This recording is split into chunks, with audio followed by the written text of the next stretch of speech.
people are starting to have a little bit of a fear of missing out. This is really a story of who can maintain profit margins in a declining nominal inflation environment. The entire banking system is going to see their deposits shrink. Everybody's anticipating that we're still going to have this tightening of lending conditions, tightening of credit conditions that takes place. What got us into this issue to begin with was higher rates. The longer you keep them there, it's going to expose other fragilities. This is Bloomberg Surveillance with Tom Keene, Jonathan Ferro, and Lisa Abramowicz. Live from New York City for our audience worldwide. Good morning, good morning. This is Bloomberg Surveillance on TV and radio. Alongside Lisa Abramowicz, I'm Jonathan Ferro. Equity futures negative 0.7% on the S&P 500. This hour, 3 banks reporting. Later today, I've counted 6 different Fed speakers. Bramo's got the job of breaking down who they are and when they speak. But seriously, 6 different Fed speakers throughout the whole of today, going into the quiet period before their next meeting on May 2nd, May 3rd for the Federal Reserve. We need to start with this quote right here, though, from Secretary Yellen of the Treasury on China.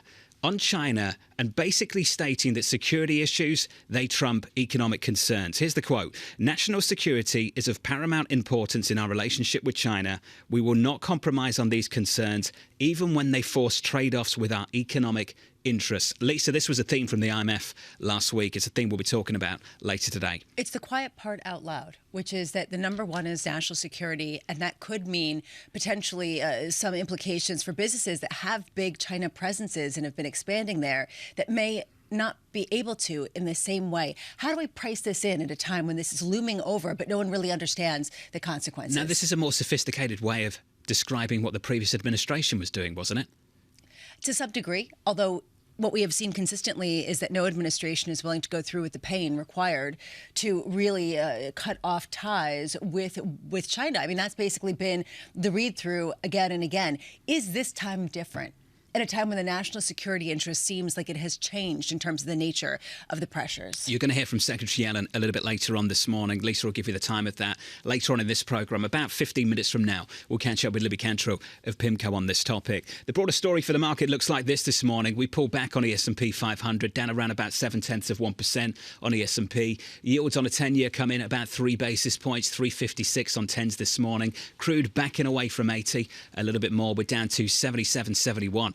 On WTI, we're down 1.8%, and the euro just in and around 109.50 here, Lisa. Euro dollar 109.64. As you mentioned, we are getting a bunch of regional banks today, including Truist Financial, Blackstone, which isn't a regional bank. That's a big financial firm. KeyCorp, Fifth Third, Huntington Bancshares, Comerica, Citavis, and East West Bancorp. That's all today. Most of those are in this hour, so in a tremendous slew. What have we learned so far? Really, what we have seen is these shares have been pummeled year to date for all the regionals, even the bigger ones like KeyCorp and Fifth Third, down more than 10 to 20% in some cases. But the bigger result is we haven't gotten any big surprises, as you've said multiple times, John. And the KBW Regional Bank Index really hasn't recovered. So are we out of the woods? No. And I think that we heard that yesterday from John Williams, basically saying we don't know. There was a shift. We haven't seen it reflected, and we are watching it closely. As you've said, 10:15 a.m., Treasury Secretary Janet Yellen is giving this speech on U.S.-China economic relations at Johns Hopkins. James Gorman over at Morgan Stanley yesterday talking about the geopolitical risks hanging over their business and how it's just the unknown that they're watching very closely because this could have a real kind of sea change feel to it. And I think that, again, when do we start to see it bear into the earnings as some of these companies with big China presences have to move away at their expense? And today, okay, you asked for the Fed speakers. Let's go there. Fed Governor Christopher Waller, Cleveland Fed President Loretta Mester, Fed Governor Michelle Bowman, Atlanta Fed President Raphael Bostic, and Philadelphia Fed President Patrick Harker, just jamming it all in there before they have to be quiet. I mean, to me, do they want the final word before we exit this quiet period into a quiet period where they're banned from it? Like, what are they going to say? Did you run out of space on the graphic to put all the Fed speakers on? And Michael McKee of Bloomberg Economics. I mean, it's Mike who I'm going to want to talk to. Exactly. Just to break it down. Well, what we have heard is a more consistent theme. The fact that John Williams yesterday had the same kind of tone as Goolsbee of Chicago was interesting. They don't know what kind of credit tightening there will be, but they are seeing signs that that is the case. And the Fed Beige Book yesterday really highlighted that there has been a shift downward in growth, a shift downward in inflation, and a real tightening in lending conditions. they want to assess this. Will it keep them from going 25 basis points? Not really, but people are looking at some sort of pause. To be clear, we don't know either. And at risk of sounding like a financial market therapist, there is a difference between surviving and thriving. We're talking about some of these regional names giving us some indication that they can survive. I don't think we've seen many indications that they can thrive whatsoever. You saw just pretty consistently losing deposits that don't bear any interest, shifting and having to pay up for deposits. That is one theme after another. Zions Bank yesterday came out. Those shares lower in pre-market earnings today. And basically, they lost 16% of deposits year over year. They are tightening some of their lending with respect to commercial real estate to try to increase some of the standards, exactly what you would expect in response to the current situation. Joining us now to discuss is Sharon Bell, Senior European Equity Strategist over at Goldman Sachs. Sharon, good morning and wonderful to see you, as always. A little bit later this hour, we'll hear from banks like Fifth Third, Key Corp, Comerica. I won't ask about those single names, Sharon. They don't fall under your coverage. I just want to know from your perspective what you're looking for at the surface level from the regional banking story as it develops still here in America.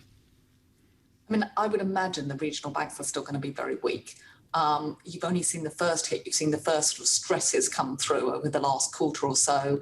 Obviously, you've seen some of those regional banks fail, and that was the big news. And now you've got the tightening of credit and lending conditions. But we haven't really seen US growth deteriorate that much yet. The first quarter is likely to be reasonable economic growth. We expect US growth through this year, the next few quarters, to be very slow.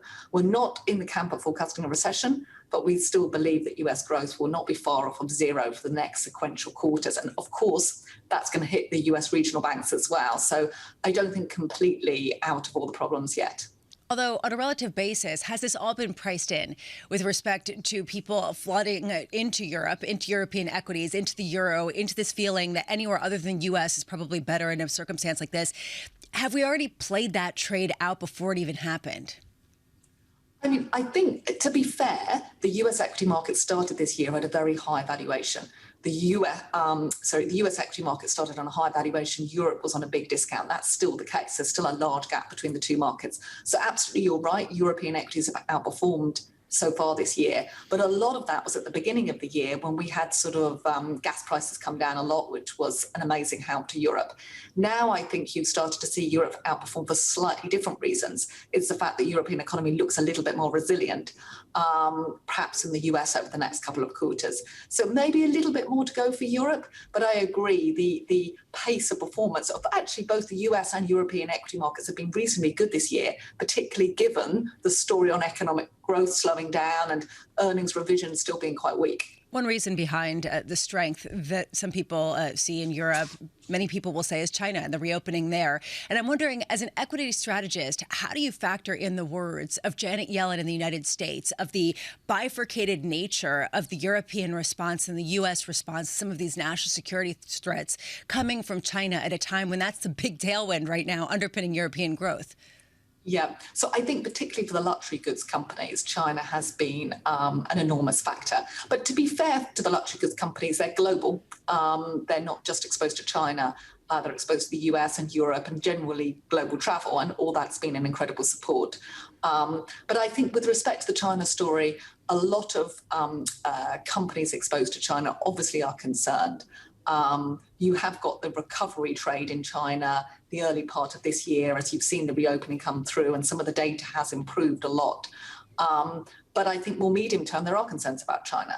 There are concerns about the property cycle deleveraging. There are concerns about the aging population and the low population growth. And there are geopolitical concerns that Yellen is talking about. So all of those concerns add up. And if you're very, very dependent on China growth, then I think you're likely to be on a discount. Well, let's talk about discounted areas elsewhere in the European equity market, Sharon. One feature of that conversation for a long time has been the financials with you. Sharon, the bank's obviously got into difficulty over the last couple of months. Is that a trade you and the team still like? And does the logic still stick for you? Yeah, that's a great question. I think, and you're right, difficulty absolutely in the last month. And, I think that as we discussed, the US regional banks, if the economy slows, are still going to find that a tricky environment. We like the banks in Europe. And the reason we like the banks in Europe is we are expecting slightly more rate hikes in Europe. In fact, we added new rate hikes, additional rate hikes into our forecast for the Bank of England and the ECB, reflecting the fact that these central banks still have work to do to bring down inflation. And of course, rate hikes are generally good for banks' margins. Economic growth in Europe as well. We're not expecting a recession. We think Europe will narrowly avoid a recession. Again, that's important for the banks too. And then finally, on the European banks, they are extremely cheap with a lot of potential to buy back shares and pay dividends. So for all those reasons, we do still like the banks in Europe. Sharon, when you say Europe, do you mean Eurozone and not UK? What's the dividing line between the UK banks and the European names? Yeah, there's a little bit of difference there, but in a way, it's not huge in our view. In both cases, they trade on very similar multiples, provide, in fact, the UK banks generally higher dividend yields than the European banks. So I think the story for UK banks is somewhat similar as well. I'd actually say another thing for both UK and European banks, to the extent that this is a sector which is slightly more domestic than other sectors. So if you're seeing sterling rise and you're seeing the euro rise, not every bank is domestic, but it's more domestic than most sectors in Europe. A lot of sectors in Europe, hugely international. Of course, if currencies rise in Europe, that hits their earnings when they translate them back into euros or sterling. If you've got domestic sectors at the moment, they would tend to do better with stronger currencies. So I think that also favours the banks on both sides, UK and Europe. It's a trade you've liked for a while. It's delivered in a big way over the last 9-10 months or so. Sharon, thanks for being with us this morning. Sharon Bao there of Goldman Sachs on the equity market and on the financials as well. We'll turn to the US financials this hour in the 6 a.m. hour here in New York. Fifth Third, Key Corp, Co-America, and a whole bunch more than that. Lisa, we're going to be busy this morning. And we're getting some initial small bank earnings. We've already gotten Bank of California, and I'm just looking with total deposits missing estimates. No one really talks about Bank of California in the same kind of tone as Morgan Stanley and Bank of America. However, this matters because A, it's in one of the problem regions, and B, this really confirms this question of how much are deposits moving out of some of the smaller banks. It is still significant. Even if it isn't catastrophic, it's still significant, which goes to your question. Okay, we might not be talking about existential angst, but with our profits.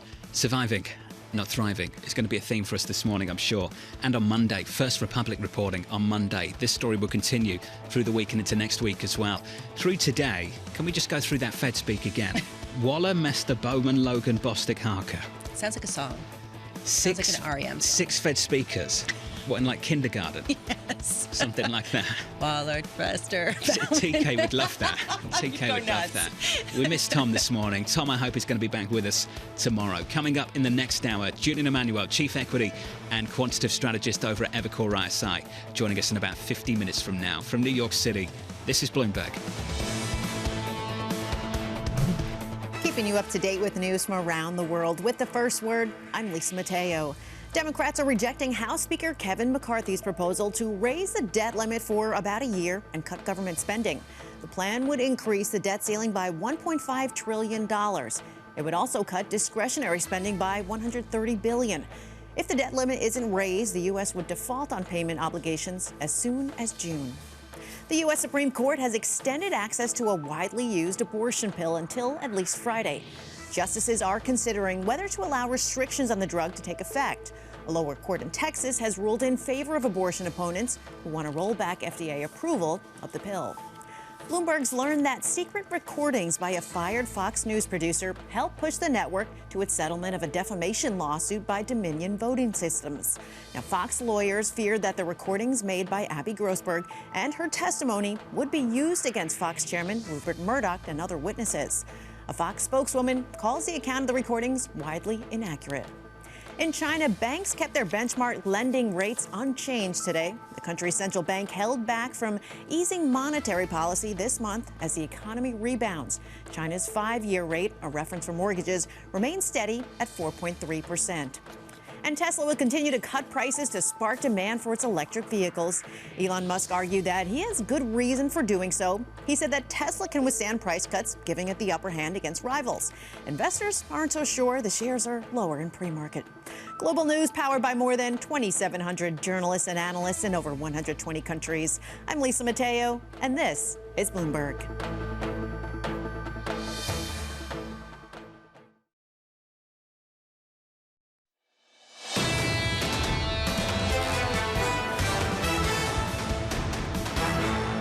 I have been to probably 50 of these meetings over the years, and I cannot recall such a division between what the IMF writes about, what they talk about, and then you go out of this building and meet in the private rooms with private investors and other private sector people, and they all talk about Russia, China, and then to Europe, right? Sorry, US, China, and the war, and then Europe. They don't talk about the elephant in the room. Economic policy of 30 years is out the window.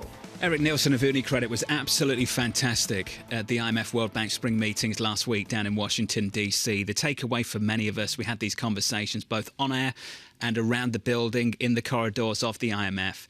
Ultimately, national security concerns Trump economic policy. And you're getting some of that from Secretary Yellen this morning. We've got some prepared remarks. You'll hear from her a little bit later on today. Lisa mentioned a time, 10:15 Eastern time, so a number of hours from now. But here's one of the quotes from what she will say. National security is of paramount importance in our relationship with China. We will not compromise on these concerns, even when they force trade-offs with our economic interests. Now, Lisa, it's a very, very straightforward way of saying what I think we already know already. Yeah.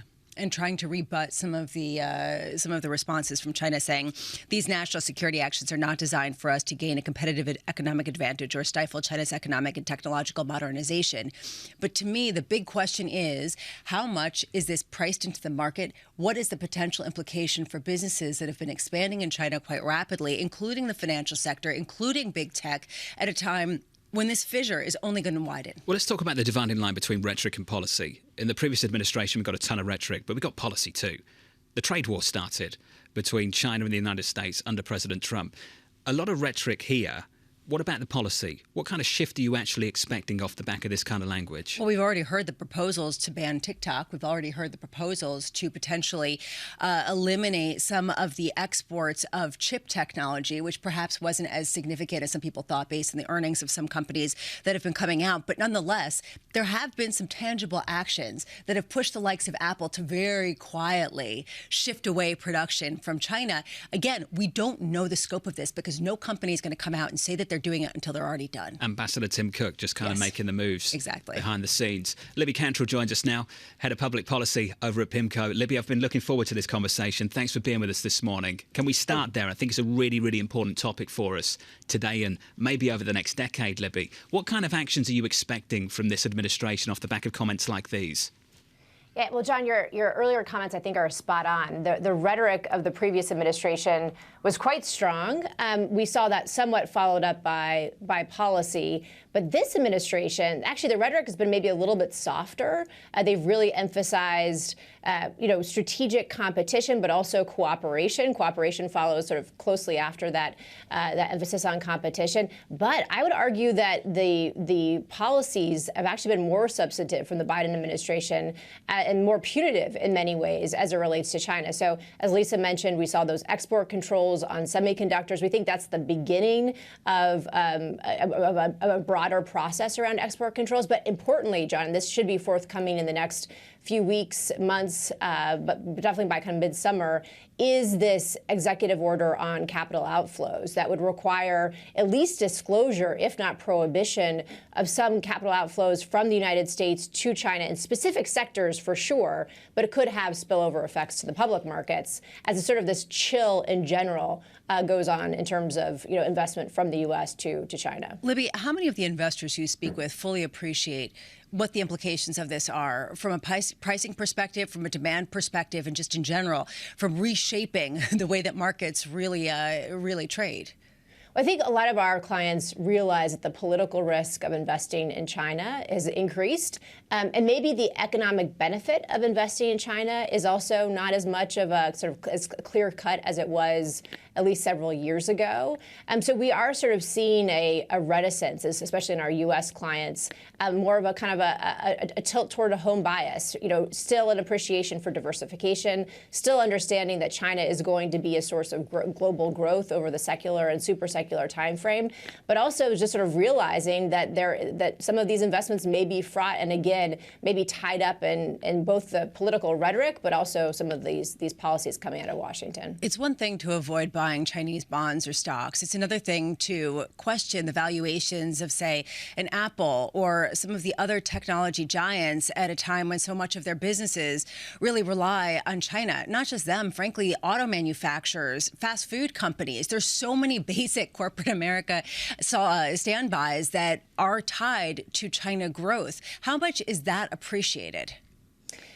Yeah, again, I mean, I think that it's not to say that the domestic market in China is not going to continue to grow, and I think some of those companies are aimed more at that domestic market. But just in general, being a U.S. investor, and of course that's who we're talking to in terms of our U.S.-based clients, and they do sort of see that this is more fraught in terms of actually investing U.S. dollars into Chinese companies. It's not to say that this is not going to, this is going to stop altogether, but I think this administration is sending a pretty clear signal that they are going to at least require some disclosure and some oversight into how kind of U.S. dollars are being allocated in China, and importantly, are they going to sectors that could increase sort of the military and competitive might of China. Libby, this is the United States looking out to the rest of the world. Let's talk about the rest of the world looking into the United States. A big topic of conversation, as you know, later this summer is going to be the debt ceiling. We've had tax day. I think a lot of people are trying to use that to try and understand where that X date might fall. Libby, have you got a deeper understanding, a better understanding of where that date might be? Well, I think we're beholden to the data just as anybody else is. I mean, there was some promising data that came out yesterday, just in terms of potentially getting past this June 15th tax filing date. I think that's been the open question. Is there sort of enough capacity for the Treasury to get to this, to sort of beyond this June 15th date, meaning that then they have more extraordinary measures to deploy, and then likely the X date will fall sort of mid-July, end of July, maybe even August or even early September. I think there was some question around that and some concern that actually they may not get past that June 15th date. I think yesterday, John, what we saw in terms of the Treasury data and the receipts is that we may actually be able to get past that June 15th date, meaning the X date is pushed more to later in the summer. And I think actually there's some folks in Congress, though, that wouldn't mind the X date being closer, more right around the corner, just because then that sort of forces folks to actually come to the table and to seek a resolution. Speaker McCarthy says he's got a plan. Do you think there's a plan out there at the moment that you see as realistic? Well, he does have a plan, and he's now there's a bill, actually. So it was a plan on Monday when he was up here in New York. Now that it's actually in legislative text. I think, John, the real open question is, can he get 218 members? Of course, Republicans are like 222 in the House of Representatives. That means he can only lose 4 in order to actually get this through the House. Now, investors in the market should realize that whatever is passed, if this bill gets passed, it will not be signed into law. This is, of course, dead on arrival in the Senate. But it's important from a Speaker McCarthy perspective because it would increase his leverage with the White House. Right now, all he does has legislative text, and he doesn't necessarily have a bill that's been able to pass the House. And I think that's the open question, John. If he is able to pass this, again, this will not get signed into law, but then at least it sort of starts formally these negotiations and certainly increases his positioning and negotiating power with the president. Libby, you're one of the very best. We're lucky to catch up with you again. Libby Cantrell there of PIMCO. Let's do this again soon on this topic. Lisa, it's a frustrating topic for so many people on Wall Street. Still, I have the conversations with people. You have the same conversations, and they just turn around and go, don't want to talk about it yet. We'll talk about that in a few months. Basically, the implications could be pretty significant if the U.S. does default. But then the U.S. never defaults, and they always kind of come to some sort of last-minute resolution. As we just heard from Libby there, some people actually wish that this were sooner, so it wasn't just hanging out there, and we know just how close to the X date we're actually going to get. That said, this time does feel more fraught because it's been made an actual election issue to not raise the budget on the side of certain Republicans. So that makes it a little bit more difficult to really pass something through. It's incredibly frustrating for so many people. So this is spending that they've already agreed to spend, and ultimately there's this battle because there is another topic that they want to discuss, which is debt sustainability, and then they merge the two issues together because this is the perfect time to have the conversation, right? You raised a really good point. What does this do internationally? as people look to the U.S. It's like, really? You guys doing this again? I know. What does this mean? Like, why do we have to deal with this? Well, the US has the luxury of not having an emerging market debt market, so we treat treasuries a little bit differently. You mean basically pile in? You can act a little bit differently as a politician here without the same blowback in the market. Let's put it that way. Very delicate. For now. Futures on the S&P negative. This is Bloomberg.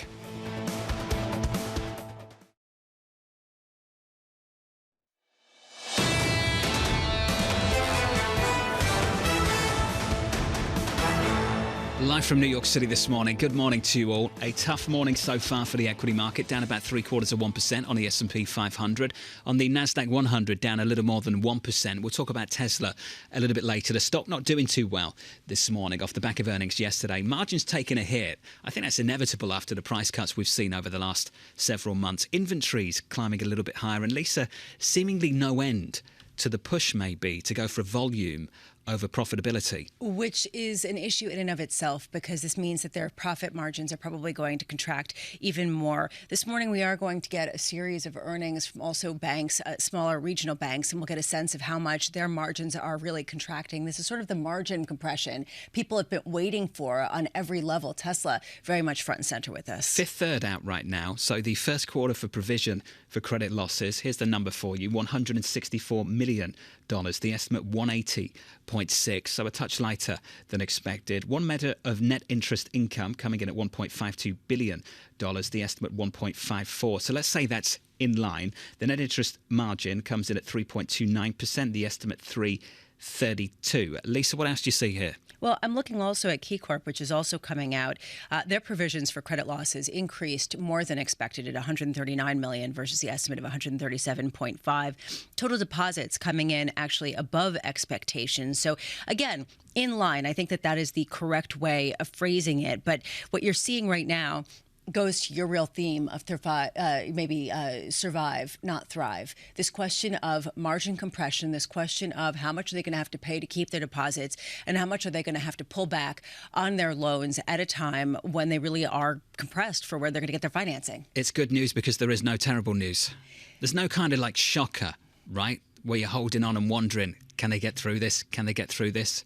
You know, I don't know if I can even call it good news being borne out by markets, because you can see a real motley performance of the shares after some of these results come back. I mean, if you take a look, I keep going back to Zions. That was one of the problem children. Those shares lost a ton of value, almost 30% year to date.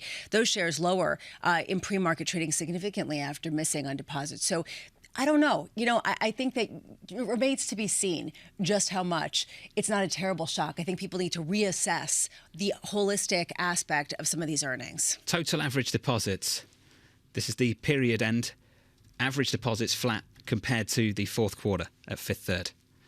Average total deposits flat compared to the fourth quarter. It's not terrible news for some of these guys. We'll keep going through it for you. That's the latest. Bear in mind that the post-SVB low was March 13th, and I think the equity market is up something like 8% since then on the S&P 500. We'll come back to these earnings in just a moment. I want to touch base in the bond market and have a look at how treasuries are evolving this morning. Yields have been backing up over the last couple of weeks. Yields are coming in now by 5 basis points on a 2-year. We break 420 at 419.32. Yields are down about 4 basis points on a 10-year at 355.27. Quick check of the FX market. Euro dollar 110.76 on Friday. New intraday high for the year. Right now 109.63 positive. 0.1%. We've gone through this slew of Fed speak coming up today. Let's do it again.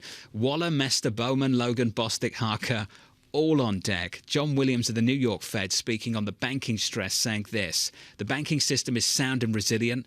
Nonetheless, these developments will likely lead to some tightening in credit conditions for households and businesses, which in turn will weigh on spending. Eric Nelson, a macro strategist over at Wells Fargo, joins us right now. Eric, have we got the all clear to hike again in early May?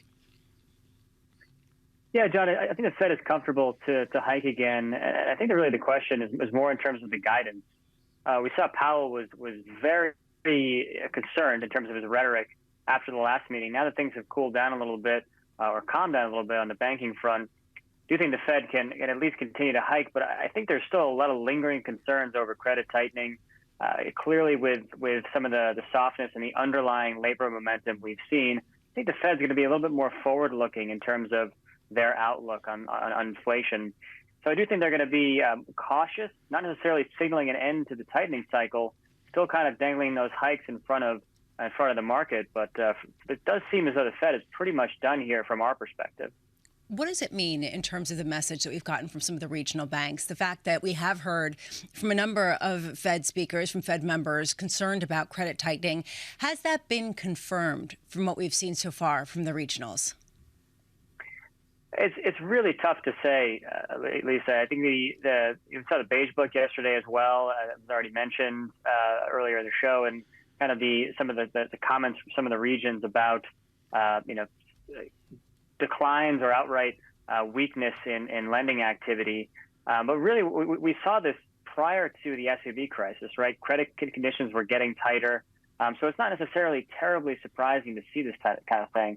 I do think that, though, if the Fed looks at the confluence or really the whole holistic picture here, you add in the credit tightness, you add in the amount of tightening they've done, and, again, some of the weakness in whether it's construction jobs, manufacturing jobs, these very good cyclical indicators, does seem as though the Fed is right to be getting close to a pause here.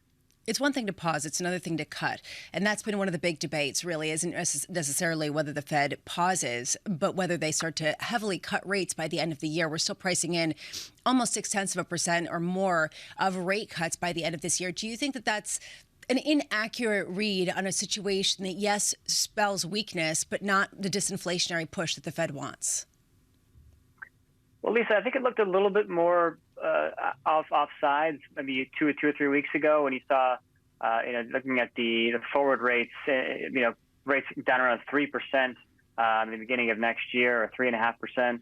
I think that it's hard to justify that with how early we are in this labor market and sort of broader cycle turning point. I do think that it's going to take some more significant deterioration to sort of vindicate that kind of cut pricing. Now that we've seen some of those cuts priced out, I think the market's closer to fair. Our economics team is still expecting a cut at the end of, really before the end of this year, which is a little bit below consensus. So I think that the market is again close to fair here with where they're pricing this. Looking at some bank earnings elsewhere, we went through Fifth Third about 5 minutes ago. Let's talk about Comerica right now. EPS coming in at $2.39, the estimate $2.29.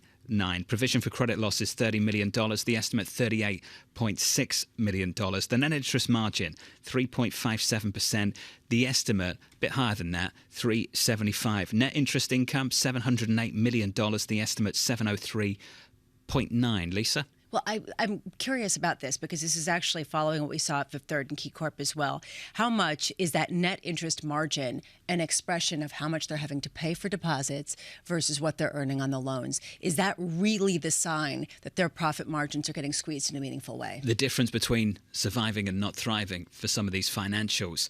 The banks have done terribly over the last year. The focus, Eric, as you know, has been all about the stress in the financial system over the last month or so. And that's where our focus has been. But I think over the last week, I think we've all found that shift back to traditional indicators. And from your perspective in the FX market, over the last 12 months, there seems to be this bias, Eric. You look at inflation data in DM, you gauge from that how far central banks need to go. And from that, basically, you say this currency is going to be stronger, that one's going to be weaker. Eric, is that still the case? Is high inflation still good for G10 currencies? Well, it's becoming a little bit more tricky, John, and look no further than the reaction yesterday to the UK CPI print. Initially, sterling strengthened on the back of it, but it's since come off a little bit, and we're kind of flat over the past day. So if the Bank of England is not going to be responding to the stronger spot inflation, if it's going to say, well, we're looking at the forward-looking data, those aren't as encouraging, maybe some of the private wages data are rolling over, if they're going to look through some of this high spot inflation, it's hard to see how high and stronger than expected inflation continues to be good for G10 currencies. So that traditional relationship may become a little bit more unreliable going forward. What's the big FX call now for you and the team, Eric? Well, the yen looks attractive to me here, John, on sort of a 1 to 3 month forward basis. I mean, you look at where central banks are now versus wherever they were, say, a month or two ago. We're talking about 6% terminal rate back in late Feb from the Fed. ECB may have gotten above 4% on their terminal rate. But these central banks are much more cautious here, and we're looking at dollar yen around where it was prior to the SVB crisis. So I think if you're sort of concerned about the economic cycle turning here, central banks becoming a little bit more accommodative of inflation, closer to the end of their tightening cycles, the yen looks like it has probably the most to gain here in the G10 over the next few months. We've been concerned about the economic cycle turning for the last 12 months, Eric. Still, Eric Nelson of Wells Fargo. It's a conversation that hasn't really changed. Your equity market this morning down about 0.7% on the S&P 500. Tesla having a little bit of a struggle after earnings yesterday after the close, and a focus this morning very much on the regional bank story. The smaller banks reporting through this morning, Lisa. Yeah, and we're getting a number of motley reports basically in line with expectations, although that profit margin we've talked about, the sort of net interest margin coming in lighter than expected at Fifth Third as well as Comerica. How much does that really speak to the story that we're going to see pressure the amount of loans that they're willing to extend? I also want to note that we're going to be getting a slew of industrials and utilities into next week. We did get AT&T, and it really questions what's safe. What's a conservative stock to invest in? This stock is down significantly in pre-market trading after saying that their free cash flow is $1 billion versus an estimate of $3.02 billion. How much on the margins do you start to get misses at a time when expectations have already been lowered to such a degree that these misses really have some significance for markets and their expectations? Is tech still defensive? Yeah. I was just going through the calendar for earnings. Microsoft, April 25th. Google, April 25th, Amazon, April 27th, Apple in early May. That's where the focus will shift to over the next month or so. In the next hour at 7:30 Eastern Time, about 50 minutes from now, we'll catch up with RJ Gallo of Federated Hermes. Looking forward to that conversation. For the broader market, the attention is going to shift later towards the final Fed speak of the week, going into the quiet period before the decision in early May. I'll go through it again. Waller, Mester, Bowman, Logan, Bostic, Harker. You just like saying that. All speaking through today. It's just kind of ridiculous, isn't it? Well, I don't really understand what we're going to learn from them. And I keep saying this, but I feel like recently the Fed speak has taken on less import just simply because they come out and they're saying, we don't know. We have no clue. Well, they genuinely we're watching don't with know. you. And they genuinely don't. So we're all watching the same data and people are coming to different conclusions. My takeaway so far from the regional banks, and forgive me if I'm overstepping here, but to me it's clear they're A, losing deposits, and B, being more cautious with their lending. That is the takeaway, which is exactly what people were expecting. Yeah, I don't think you're overstepping at all. I think that's largely the consensus view at the moment. These banks are still struggling. It's stabilising, and that gives you a little bit of confidence relative to the doom and gloom of a month ago. But for the Federal Reserve, they're still looking at the situation, the stress, the shock of the last month, and suggesting they are expecting some tightening of financial conditions and credit standards. Lisa, the issue, though, is that they have to calibrate policy, and we still don't know to what extent the shock of the last month will do some of the work for them. I don't think we've got the answer to that just yet. And we're not going to get it from the 25 Fed speakers today. Not at all. Not at all. We'll get it from the data. Correct. Over the next couple of months. 0.75% lower on the S&P 500. This is Bloomberg. Keeping you up to date with news from around the world with the first word, I'm Lisa Mateo. House Speaker Kevin McCarthy's plan to increase the debt ceiling by $1.5 trillion has been rejected by Democrats. It would have been enough to stave off a U.S. payments default until March of 2024. The proposal would raise the U.S. debt limit for about a year and cut discretionary spending by $130 billion. It also ends tax breaks for clean energy products and electric vehicles. European Union lawmakers have okayed the bloc's first rules to govern the cryptocurrency industry. The new rules will come into effect over the next 2 years. They've been welcomed by crypto executives who like the EU approach better than the U.S. tactic of policing the sector through enforcement actions. Critics say the rules are outdated before they even take place.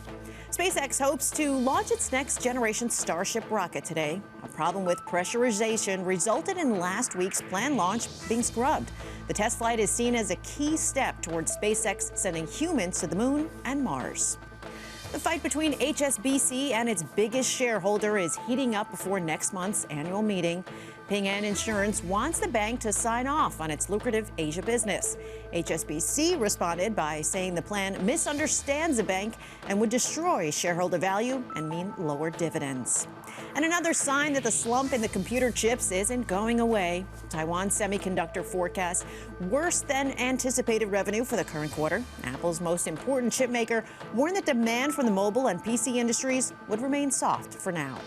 Global news powered by more than 2,700 journalists. I'm Lisa Mateo, and this is Bloomberg.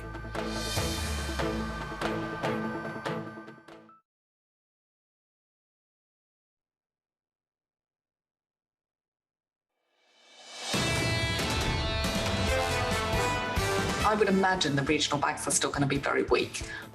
You've only seen the first hit. You've seen the first stresses come through over the last quarter or so. We're not in the camp of forecasting a recession, but we still believe that US growth will not be far off of zero for the next sequential quarters. And of course, that's going to hit the US regional banks. Let's talk about those US banks. Sharon Bell of Goldman Sachs looking for weakness. We've got some weakness right now in the outlook from Comerica. Here's the latest on them. They see the second quarter net interest income down 11% to down 13% versus the first quarter.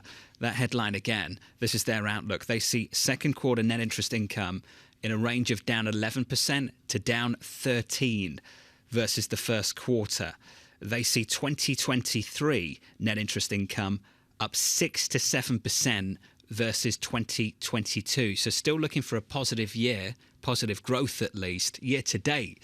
Lisa, as you know, that stock has had some trouble. We're down about 29%. What is this factoring in terms of rate expectations? And that's, I think, one key question as you listen to some of the earnings calls on these regional banks that normally people pay no attention to. This time, no one paid attention to the big banks. But are they going to see the fact that average deposits came down about 4 to 6% versus the first quarter? Are they going to see that persist? And how much are they going to have to pay for those deposits? That's an unknown at this point. We'll come back to the banks in just a moment. I want to talk about one big name and then get to the broader equity market. Tesla.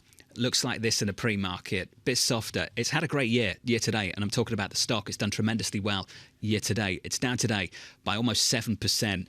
Margins took a hit off the price cuts.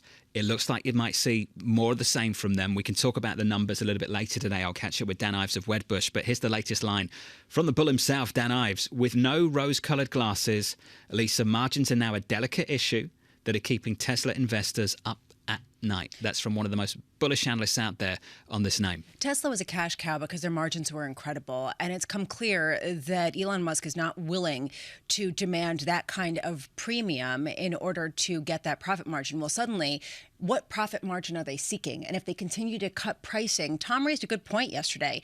How much do people who have bought cars at the original price feel cheated because they could have bought it at a lower price and that essentially it's lost value? This is the deflation trap more broadly in economics, isn't it? You don't buy because you just wait a week, exactly. Wait a month. Except that it's only Tesla, so, you know. Yeah, well, the stock's down. It's a struggle. It's down by almost 7%. The broader equity market's down 0.7% on the S&P 500. Equity futures a little softer throughout the whole of this morning without showing much sign of recovering whatsoever. The broader story in the bond market, yields lower by 4 basis points, defensive at 3.55 on a US 10-year. Dollar not showing any strength.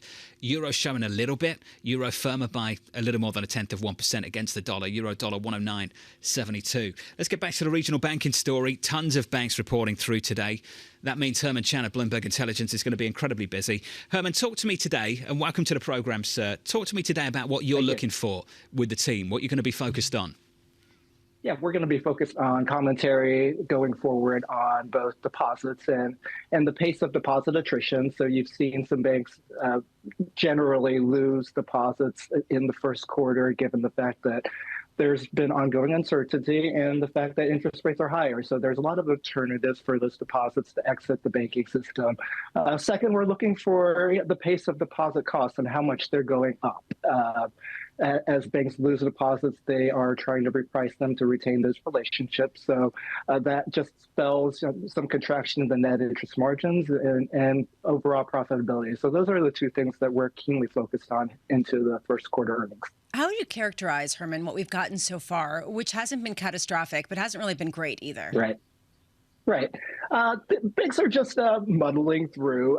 The contagion risk that happened following the SVB and Signature failures really hasn't affected the overall regional bank industry. So liquidity, funding, all of those catch-all phrases, those all look fairly stable from a balance sheet standpoint. But it's just an earnings issue going forward. How much are our revenues going to contract? How much are net interest margins going to fall, given the fact that deposits and funding costs are rising? Herman, if you were going to be having a conversation with John Williams of the Fed or with Austin Goolsbee of Chicago's Fed, what would you tell them in terms of how quickly credit is contracting from one of the main extenders of credit to Main Street in the United States? Right. That's the issue, because if deposits are going to the money center banks, the money center banks aren't funding the loans in the local communities of certain areas that the regional banks really deal with on a day-to-day basis. So that would be the primary issue.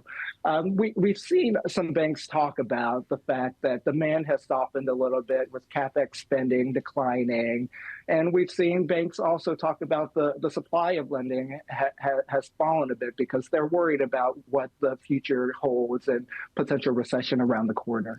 Herman, there seems to be a conclusion that there's no turning back now. I just want to build on something that Lisa's talked about over the last 10 minutes, and she's rightly pointing out that the profitability of the regional banks, the smaller banks, is going to be hit, perhaps permanently.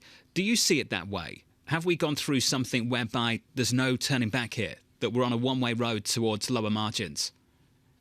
You could expect margins to come down. We're in the cycle where the benefits of interest rate rising has already happened, and it benefited the banks last year. So this year, you're going to see a bit of a give back in those margin gains from last year, given the fact that deposit rates are rising and funding costs are rising, and there's been a mix shift in the funding structure of these banks. But from a profitability standpoint, there are some headwinds because you're going to see higher expenses from the banks having to replenish the deposit insurance fund. So that's going to be a marginal cost for them. And there's going to be more regulation. So that will hurt profitability and returns. So because they're going to have to manage their balance sheet maybe a bit differently than they were before, with higher capital levels, higher debt levels. So all of that means that profitability probably comes down. To what degree does that same argument apply to the major banks, Herman, from your perspective? Yeah, the major banks already have to deal with these capital issues. So they are the gold standard in terms of capital ratios and capital requirements. So they're already there.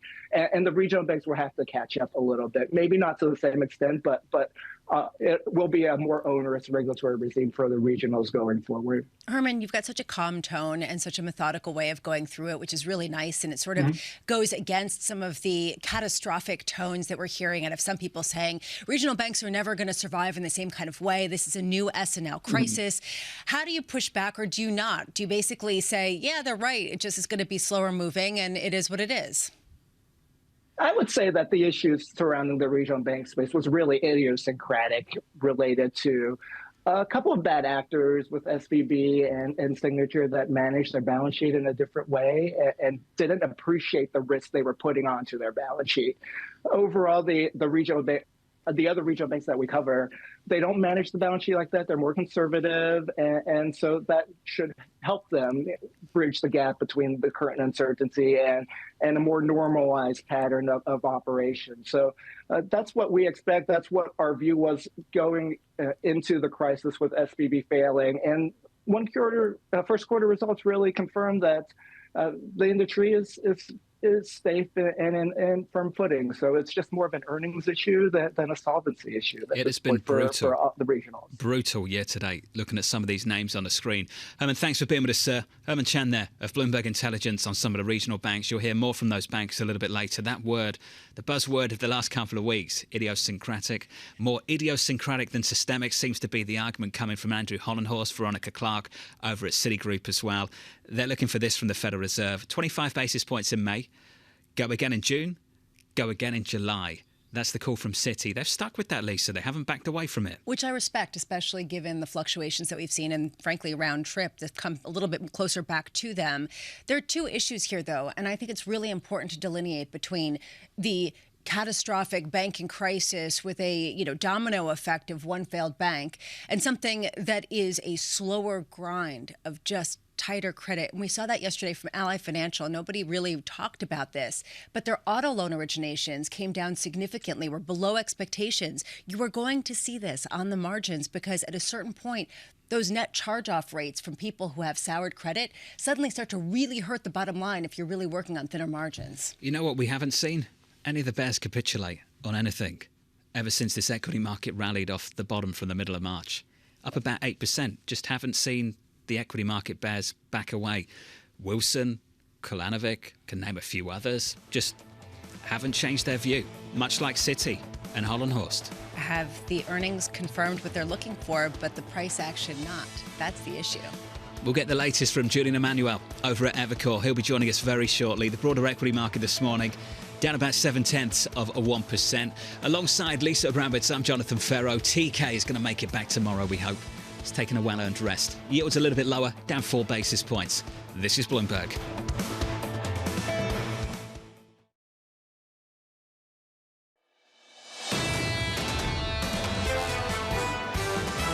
People are starting to have a little bit of a fear of missing out. This is really a story of who can maintain profit margins in a declining nominal inflation environment. The entire banking system is going to see their deposits shrink. Everybody's anticipating that we're still going to have this tightening of lending conditions, tightening of credit conditions that takes place. What got us into this issue to begin with was higher rates. The longer you keep them there, it's going to expose other fragilities. This is Bloomberg Surveillance with Tom Keene, Jonathan Ferro, and Lisa Abramowicz. What a busy morning for you. And live from New York City this morning. Good morning, good morning. For our audience worldwide, this is Bloomberg Surveillance on TV and radio. Alongside Lisa Abramowicz, I'm Jonathan Ferro. TK is going to drop by, we hope, tomorrow. Looking forward to that. Equity markets right now on the S&P 500, negative 0.6%. Lots of bank earnings this morning. Lots of Fed speak a little bit later. We'll go through the times, the dates, and everything you need to know going into the quiet period in just a moment. But so far, Lisa, the financials, there is a theme that you've identified. Deposits, things might be stabilising. I get it. We've seen that consistently over the last several days. But when it comes to profitability, there seems to be a bit of disappointment emerging. It's coming in lower than expected. The net interest margin, miss, one after another. The latest coming from Truist, coming out is saying that their net interest margin was 3.17%, the estimate 3.26%. Not catastrophic, but on the margins, you're seeing them have to pay up for deposits, and it's not being offset by how much more they can charge on some of their interest-bearing loans. We've heard from Fifth Third. We've heard from Comerica. Is there a broader macroeconomic signal here about where this is going in the future? We understand, to some extent, with some degree of clarity, the shock of the last month. Do we understand the process that a lot of people think has started? No, we don't understand the depth of it. We don't understand how much that will accelerate some sort of recession or downturn. We don't understand how much that's going to bring inflation lower. Fed officials don't understand this. Economists don't understand it. But what they are saying is it will have a material impact, and we just don't know how much it's going to accelerate because there are so many unknowns in the meantime about the state of these banks and, frankly, what's going on in a macroeconomic standpoint. So later today, when we hear from Wallen, Mester, Bowman, Logan, Bostic, Harker... Beautiful. Is everything going to be solved? I think that you should do a children's story about that. You know, they all go to the store together. Look, I don't think that they're going to be able to tell us anything because, frankly, they don't know anything more than we do.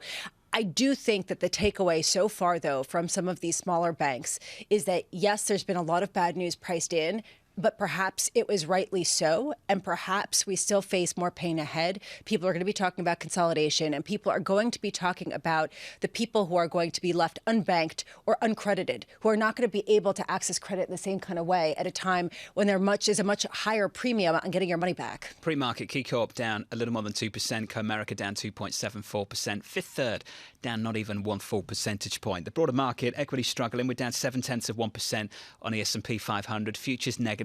Tesla having a difficult morning. We'll mention that repeatedly through this morning and keep you on top of the price action. We're down about 6 or 7% on Tesla. Yields come in about 4 basis points defensive across the board here. Lisa, the 10-year, 3.55. All right. Today, we are expecting this roll of earnings to continue throughout the day. Huntington Bank shares expected to come out any minute. We're also getting a host of others, Synovus Financial, East West Bank Corp. How much are we going to see this theme persist after already so much pain has been priced in? I mean, if you take a look at the performance year to date, dramatic underperformance. KeyCorp down almost 30% on the year. Fifth Third down already, almost 15%. Truist down almost 20%. And now building on those losses as there is a clear concern about the profitability in the face of higher deposit rates. 10:15 a.m., Treasury Secretary Janet Yellen is giving a speech on U.S.-China economic relations. John, you pointed earlier this morning to quotes from her ahead of that speech talking about how national security is is number one, and that supersedes economic interests. A change in tone, or perhaps just an underscoring of what everybody's been talking about behind the scenes? I think it's exactly the latter. It's an underscoring of what we already know, and pretty emphatic. And I think we said to Anne-Marie yesterday when we were discussing this speech, which happens a little bit later on this morning, at least as you say, at 10:15 Eastern Time, would the Economist start to sound like a politician? I would say, based on that quote, the Economist is starting to sound like a politician. When you start to say things like that, national security trumps economic interest, that's a big change for the former Fed chair. Yes, although on the flip side, the IMF, who are supposed to be the economists, were not addressing the political overhang. And you cannot ignore geopolitics when you're sort of trying to game out the economic implications. And that's a very difficult kind of, wire to walk. And this, I think, is what we're going to hear from Janet Yellen, who's going to be accused very much of politics. Can we ignore this, the Fed speak? Well, I really wanted you to do that again because I really enjoy it when you do it. Come on, go ahead. You want me to go again? Waller, Mester, Bowman, Logan, Bostic, Harker. A little bit later. It's exciting, better. isn't it? It's really good. Anyway, all of them, they're going to be speaking. Julian Emanuel's alongside us, just shaking his head about all of this.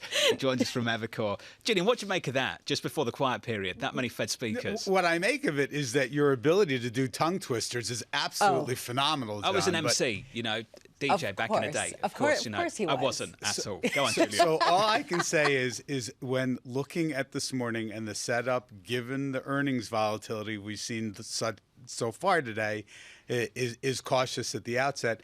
Let us recall the last time Secretary Yellen spoke alongside the Fed, which was Jay Powell. We had an enormous amount of volatility. And the fact that we're in all likelihood going to get two conflicting messages, a bunch of Fed speak coming out probably hinting towards one and done, which is our view, as opposed to, okay, well, the economy is now taking a second spot to political relations coming from the Treasury Secretary. There's a lot of confusion here. One and done, then pause. Some people see that pause as bullish, others don't. I might include you in that. Over the weekend, I was reading your research to start a new week. This quote jumped out to me. 23's pause is likely to see a further sell-off, recession volatility spike before the inevitable new bull market gain. Can you put some numbers on that? How are you thinking about that situation? Sure. So if you look at it, the history of pauses tends to be on a 12-month basis quite positive. We expect that. But the problem here is you've still got to get through the recession. And yes, we've all been waiting for the recession for a year now. Remember, there were 2 back-to-back negative GDP quarters to start 2022. So the watch is on. But ultimately, part of this calculus is that we've had so much more tightening since that time. It doesn't take away the concept of recession. The watch pot is going to boil. And so for us, when we look at the last month, what's clear is that the reason the market traded positively into the trough of the banking turmoil back in March is because it began discounting the pause prematurely. It's in the price now. So it isn't necessarily a bullish outcome. And look, it's been our expectation, as you know, and this is a frustrating market for both bulls and bears, but it's been our expectation for 6 months now that at some point, given a recession ahead of us, one or more of the major indices is going to test those October lows. So if you were John Williams, you'd probably be glued to your terminal this morning looking at these small bank earnings and parsing through their balance sheets to understand the state of credit creation in the United States. That seems like what they're doing right now. What would your conclusion be in terms of, is this just an idiosyncratic issue that leaves us in the same place, or was this clearly something more? Well, the whole concept of idiosyncratic across every company that's reporting is a little bit of a misnomer in general. This is a process. Part of the fact that we created so much liquidity through fiscal and monetary expansion over a couple of years to fight the pandemic means that the other side of this unwind is a process as opposed to a shock. This is all part of the process. And frankly, when you look at the longer term, it's better that it's going to take a while than, more sort of near-death experiences like last month. But it doesn't mean that the stress is going to go away. It's just going to roll out over a longer period of time. What does this process mean? Does that mean that regional banks are uninvestable for you, or does this mean that you're going to just sort of see a roll-up and a survival of the fittest? So the question here is, where are the next dominoes likely to fall? And I don't know that we know any more about that now than we did 2 or 3 weeks ago, or even 2 or 3 hours ago, before these reports came out. So I think we'll just have to look. And part of the issue that we have is that you had such a sell-off over that month in the regional banks. And look, the fact of the matter is when you sort of anticipate the news, and I don't think anyone's surprised by the earnings reports we've seen this morning, but the shares don't respond even after this massive sell-off. That's not a great message. Is Tesla idiosyncratic? No. Why not?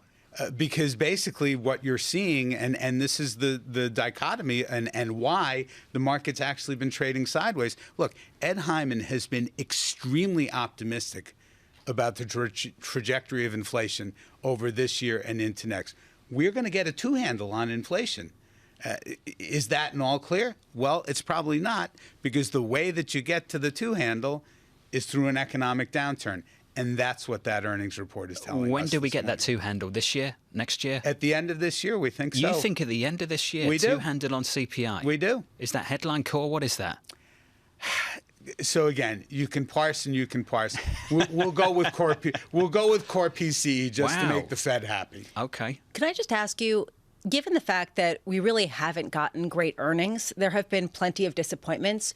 Why has the market not come around to your view and to the bearish views of the likes of Mike Wilson?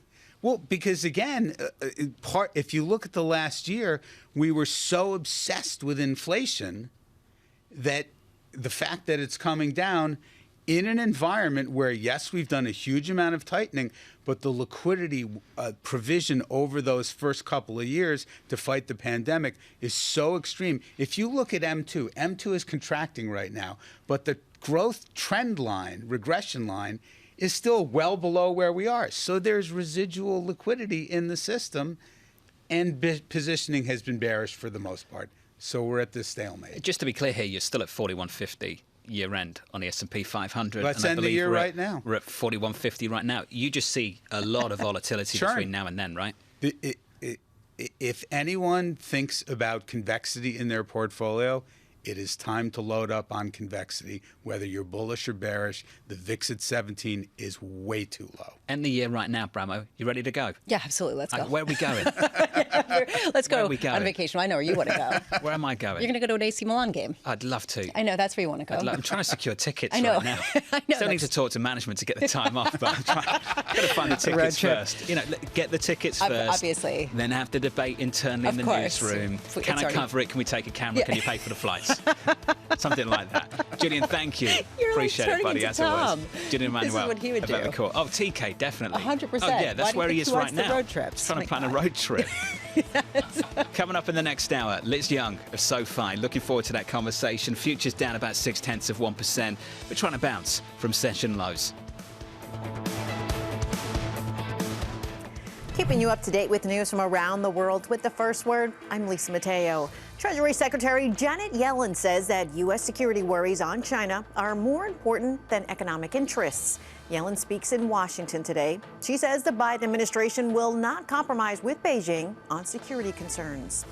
Democrats are rejecting House Speaker Kevin McCarthy's proposal to raise the debt limit for about a year and cut government spending.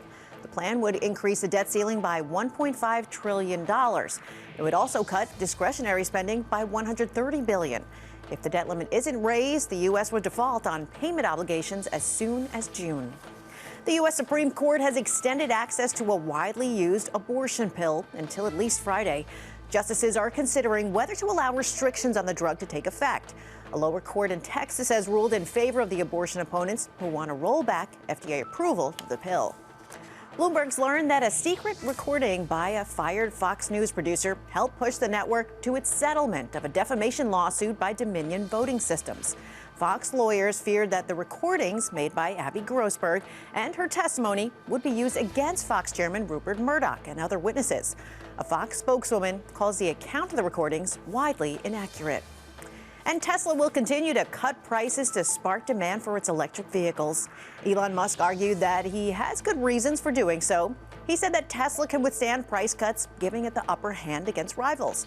Investors aren't so sure. Shares lower in pre-market trading. Global news powered by more than 2,700 journalists and analysts in over 120 countries. I'm Lisa Mateo, and this is Bloomberg.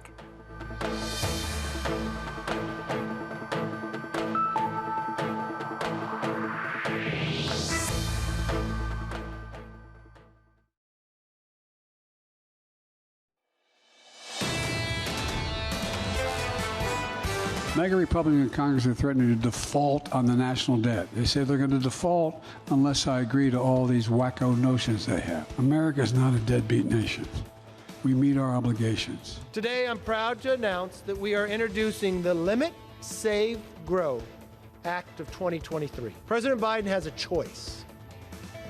Come to the table and stop playing partisan political games. Or cover his ears, refuse to negotiate, and risk bumbling his way into the first default in our nation's history.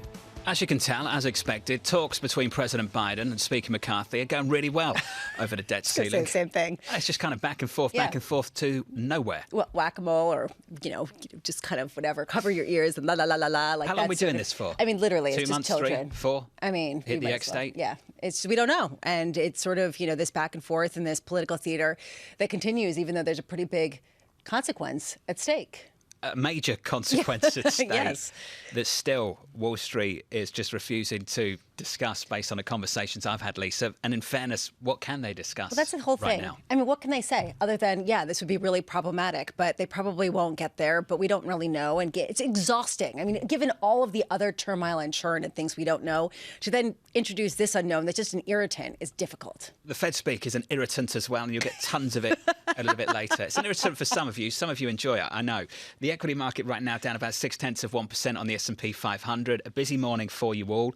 In the bond market, yields are a little bit lower by 4 basis points, 4.20 on a 2-year. In the FX market, euro-dollar firmer by a little more than 0.1%, 109.72. Tesla, the stock to watch this morning, a bit softer. Lighter, lower, negative, down by almost 7% off the back of that margin hit, off the back of price cuts, which you can expect more of, apparently, from Tesla. They're going for volume. They're going to sacrifice profitability, and that's the direction of travel. Later today, Lisa, the conversation for Elon Musk will shift from Tesla to SpaceX. I understand that launch is going to happen a little bit later this morning, in about 2 hours or so from now. I'd love to have a long conversation about traveling to Mars and getting back and on all of that. I do want to just emphasize, though, what Julian Emanuel was talking about, that it is not an idiosyncratic story. When we talk about Tesla, this is the seeds of disinflation.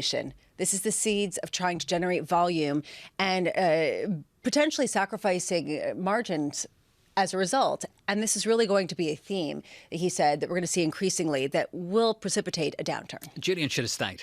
I know. I could talk to Julian all day. I could talk to Mohammed Al-Erin all day as well. He's going to join us in a couple of hours, 9 o'clock Eastern time. So about 1 hour, 40 minutes from now in the studio in New York. So looking forward to doing that with him. He co-hosts and asks better questions than us. And it just drives me nuts, but I still let him back. Anne-Marie joins us now, Bloomberg Washington correspondent. AMH, great to catch up with you and good morning. I want to go straight to that quote from the Treasury Secretary that I know you've already read about 10 different times. National security is of paramount importance in our relationship with China. The Treasury Secretary went on to say, we will not compromise on these concerns, even when they force trade-offs with our economic interests. Now, Anne-Marie, that's just one paragraph, one quote from a speech we'll get at 10:15 Eastern time this morning. AMH, what else are you expecting? Well, that quote for me, like you, Jonathan, mentioning a number of times this morning, is actually really key because I think that's what's been going on behind the scenes.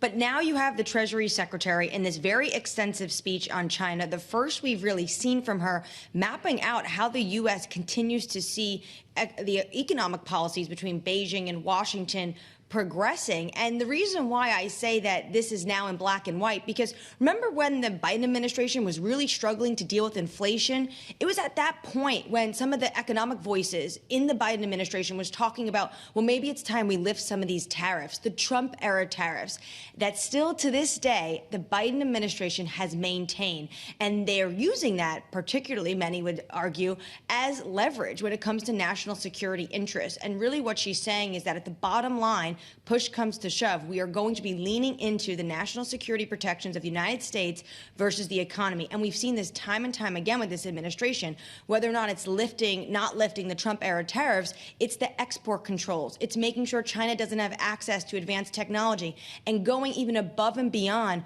and getting other countries to line up with them, like Netherlands and Japan. So I think she's going to outline that, particularly today. And then also, she will have to point to some areas of engagement, most notably climate change and debt distress. Anne-Marie, is there any significance as to why now? I mean, she's been in her position for quite a while. We've been talking about these issues for quite a while. Is there a significance to at a point where we're talking about potential economic weakness, but also ratcheting up of concerns with spy balloons and Taiwan? Yeah. Well, so remember, Biden and Xi sat together in Bali. I was there at the G20, and this whole meeting was about putting a floor under the relationship, and their teams were tasked to then go work together. And then what happened? The spy balloon, that really derailed that plan because Secretary of State Antony Blinken was set to go, and now that trip was postponed, and we still don't have a date. Secretary Yellen is also scheduled to go to Beijing in the spring, and yet we don't have a firm date. So potentially this is the opening of her trip that at some point we would see her going on. And she also will talk about in this speech the fact that she is going to be, or the Biden administration will be upfront with China on issues that they have, whether it's national security, but also economic issues. And she's really laying them out in black and white. So for me, this would be her laying them out in this speech and then preparing to go on a trip. Also making sure that she's saying, by going to Beijing, we're not looking weak to China, not to cozy up to them, but we want to find areas of engagement, but we're going to be firm on the issues we care about. Anne-Marie, do we have a sense of how much the U.S. and this administration is willing to sacrifice economically in order to put forward some of these national security issues? I don't think we have a sense now, but I think what we have seen based off their past provisions and policies is that they are looking into the areas where China's military can have a buildup. So when you look at the advanced technologies, it's the advanced technologies that China's military wants to get their hands on. And one of the concerns with the Biden administration, obviously, and you've heard from the Pentagon, is about China's assertiveness when it comes to Taiwan. And there was a recent flashpoint as well in the Taiwan Strait following Tsai Ing-wen's visit. I was also there when she met with Speaker McCarthy in this unprecedented visit, the first time we had a Taiwanese president meeting a high-level official on U.S. soil, and then obviously there was repercussions in the Taiwan Strait. So this is the concern the administration has. So I think when you look at some of these export controls, you can really trace some of them back to how this could help advance the Chinese military. This is the relationship between the United States, China, the rest of the world. Let's talk about the relationship between the President of the United States and a Speaker of the House, Kevin McCarthy. That line from the President of the United States, let's get to that line. They say they're going to default unless I agree to all these wacko notions they have. Speaker McCarthy saying the President ultimately has a choice, come to the table or refuse to negotiate and risk bumbling his way into the first default in our nation's history. Can I just pick on Speaker McCarthy's thoughts right now, Anne-Marie? You caught up with him in the last couple of weeks. Who does he need to negotiate with? The President or his own party? Two, first, his own party. He has to get 218 votes. And I think Libby Cantrell in the last hour speaking with you guys really outlined how difficult that is for him because he can only lose 4 Republican votes because not a single Democrat is going to vote for this. And you saw how difficult it was to even get the votes to become speaker. How difficult is it going to be for him to coalesce his party around this one idea? But now he has a more than 300-page bill. It has hit the floor. He gave a speech, and they are working on making sure they can whip the votes for next week. So that's his first point of business, getting his ducks in a row, literally the spectrum of views of the Republican Party in the House. Once he has that, he's going to then go to the president for leverage. The president keeps saying, you have to show me a budget in order to negotiate. I outlined my priorities for the American people. The Republican Party needs to outline them. He's not going to have a budget, but he will have this bill. And potentially what the McCarthy team wants is to show the White House this bill and say, now you have to negotiate with us because we have the votes in the House. The bill's not going anywhere, but it is a leveraging tool. AMH, appreciate your time. As always, down in Washington. Anne-Marie, watch out for Anne-Marie and Joe Matthew a little bit later. They will cover Balance of Power. That programme will take place at about 5 p.m. Eastern time, a little bit later on this afternoon. Lisa, have we narrowed the window for the ex-date? Has it come in a little bit? We got a decent idea of where this falls? Kind of, but it could kind of get fudged as we get a clearer sense of what kind of receipts we got from the taxes. When do we start caring? Is it 2 weeks beforehand? Is it 3 days? I mean, when's sort of the, immediacy? I'm with you. Come step in. The market moment. Yes, thank you. Yeah, the market moment. Close, I would say. Close to the, because no one wants to talk about it. RJ Gallo of Federated Hermes coming up.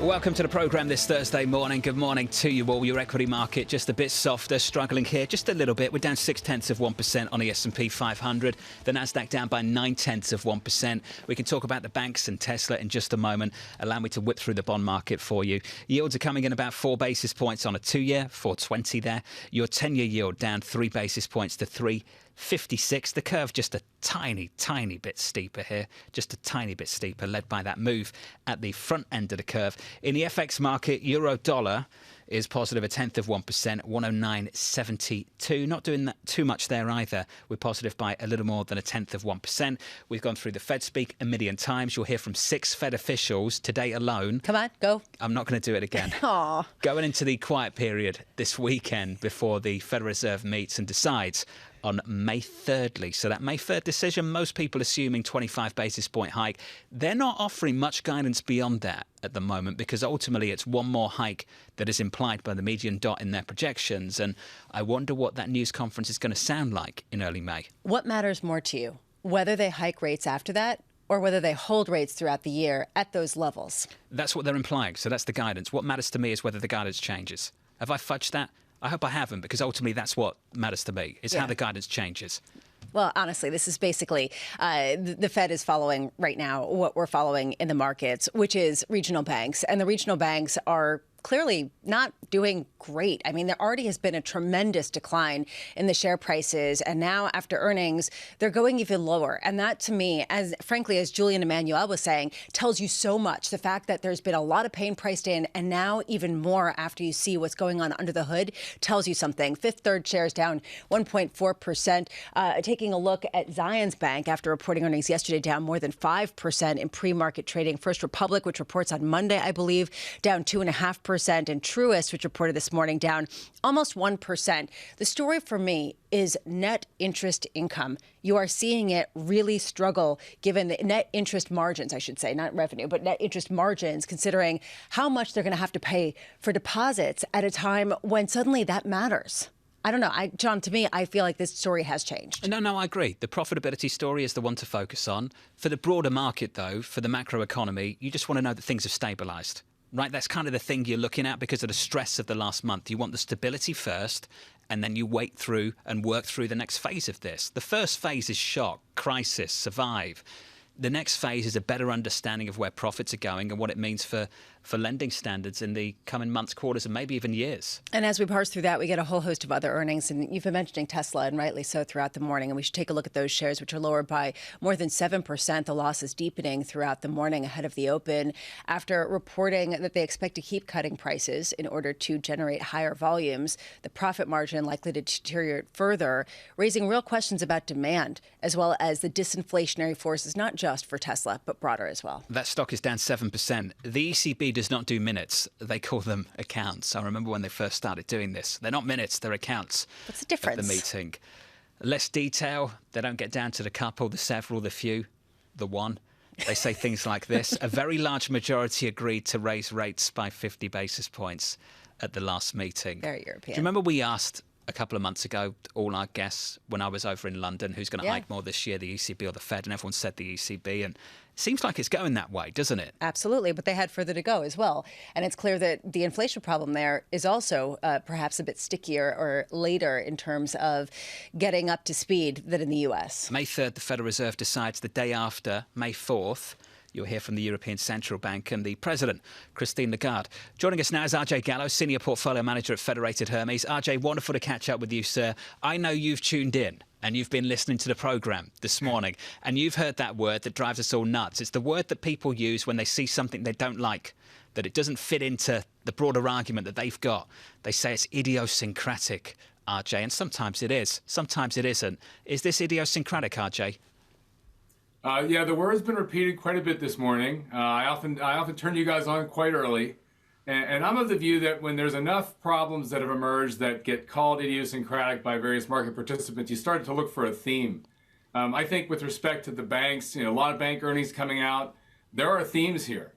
It's undeniable that large losses on fixed income securities and high uninsured deposits created a poisonous and dangerous mixture at SVB, and they were extremely exposed. That put them under. But thematically, we're seeing the effect in the bank earnings. We're seeing some deposit loss. We're seeing the need to raise deposit costs. The theme is clearly still out there, and I believe that that is going to be a headwind to the economy. Yes, the crisis never fully emerged because of quick action on the part of mostly official Washington and the prudent moves by banks that didn't take the same reckless measures as the others. But we're still dealing with the echoes of the crisis, which are going to slow the economy, hit the banking sector, and make a recession even more likely as the year ticks forward. What does this theme that is emerging mean in terms of how you're positioning your portfolio, how you're positioning yourself for the rest of the year? It's been a heck of a year. I mean, volatility is, in all caps, describes 2022 and 2023 in bonds, and 2022 is deep losses. In 2023, the tail of the tape right now, most bond indices, broad-based bond indices, the Universal, the Ag, the Muni Index, they're all up about 2.5%.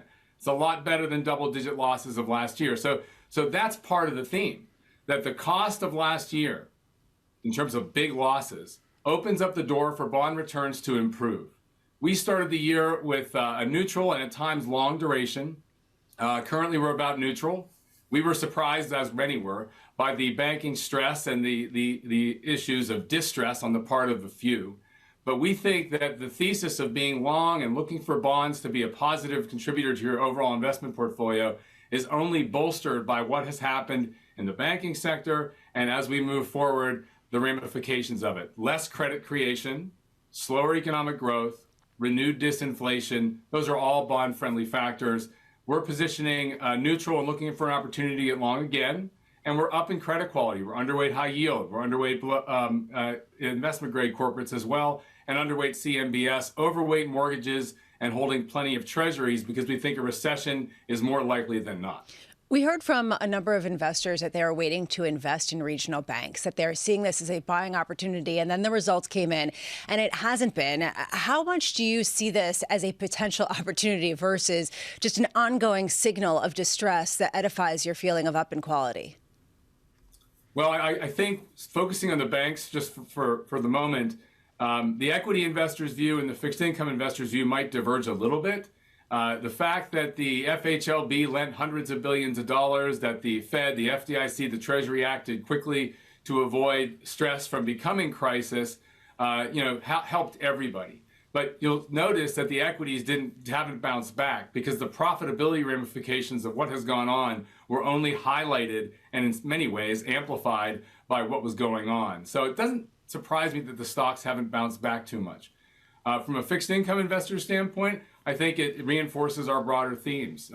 We still like, in general, the banks, that we tend to be, within our corporate portfolios, more favorable towards the large, the GSIBs, if you will. But we do believe that the worst of this stress is behind us. It's now become a condition. It's sort of like when a cold snap hits New York. It affects everybody. Everybody retreats to their apartments and their homes, turns up the heat, buys extra groceries. But the most vulnerable out there, often the homeless, they struggle when it's -5 degrees in New York City more than anyone else. So the theme, the bad weather, is still affecting all of us, and we think it's going to lead us down a recessionary path in time. RJ, you talked about the up in quality. Can we talk about that a little bit more in the credit market? So for those outside of Wall Street, in the credit market, the dividing line between investment grade and high yield junk, so to speak, triple B to double B. There's that line. Right. Now, RJ, when people say up in quality, ultimately sometimes they mean investment grade over high yield, over junk. A lot of these banks were IG. RJ, sure. They got into trouble over the last month, and I just wonder how you're looking at that in investment grade and what the process is for you and the team and what we've learned over the last couple of months. Sure, it's a very good question. Number one, when I mention up in quality, we're overweight mortgage-backed securities where your risks are volatility, prepayments, not credit. Right. So that's very up in quality. We actually remain underweight investment grade, although we did in fact reduce our underweight as spreads widened on the banking stress as an opportunity sort of to tactically get a little closer to neutral, but we still carry an underweight position. In a pecking order sense, we are more underweight the most credit-intensive below investment-grade securities, the place where a recession typically will produce much wider spreads and therefore underperformance on total return, and will actually increase the risk of defaults, where the number of distress cases will go up in below investment-grade securities. In the investment-grade world, we also think spreads will widen, but the consequences will be somewhat less. We're not expecting a bunch of downgrades into below investment grade. That's why in our pecking order, we're more underweight high yield than IG. And as I mentioned, we're actually overweight mortgage-backed securities and owning plenty of treasuries. So the dividing line, it's somewhat more of a spectrum, if you will, in terms of how we're looking at our multi-sector portfolio. Thanks for that clarity, RJ. Just one additional question on high yield. The pushback I think we're both confronted with, Lisa hears this as well, from the people who are constructive on high yield. They say things like, we just haven't had the credit cycle in quite the same way this time around. We haven't built up that leverage through the pandemic. We had these monster fiscal transfers. Companies got religion. They didn't go out and do silly things over the last 3 years. We've all heard the same arguments, RJ. When you're confronted with that argument, what do you say back to people? We still think the economic cycle will have the same character as other economic cycles, that cash flows relative to debt, the ability to service that debt, the risk around a bad outcome, namely a default, those have not been removed or insulated by some of the positive things that have gone on in terms of corporate management and recent behavior. I think in the end, again, in a sort of spectrum or pecking order sense, underperformance will still emerge. It may not be the same level of defaults where you actually have companies, filing bankruptcy cases, but it will be a case for relative performance where high yield will underperform other elements of fixed income in your portfolio, and that is the expectation that we have that has prompted us to keep that underweight position. It doesn't mean that this has to be as severe of a credit crunch or a default wave as we've seen in other more drastic periods in the longer-term history of the market. RJ, thank you. Again, on the market, RJ Gallo of Federated Hermes. If you hear the word idiosyncratic enough, then maybe it's not idiosyncratic. Perhaps you have a theme, Bramo. Seems to be the takeaway. We've heard that now from both RJ Gallo as well as Julian Emanuel. Basically, how many times can you say idiosyncratic before you've created a trend yourself? On the regional banks, coming up next, Christopher Marinac of Janney Montgomery Scott. Looking forward to that conversation. Equity futures right now down 6 or 0.7%. Yields a little bit lower by a couple of basis points, 356.61.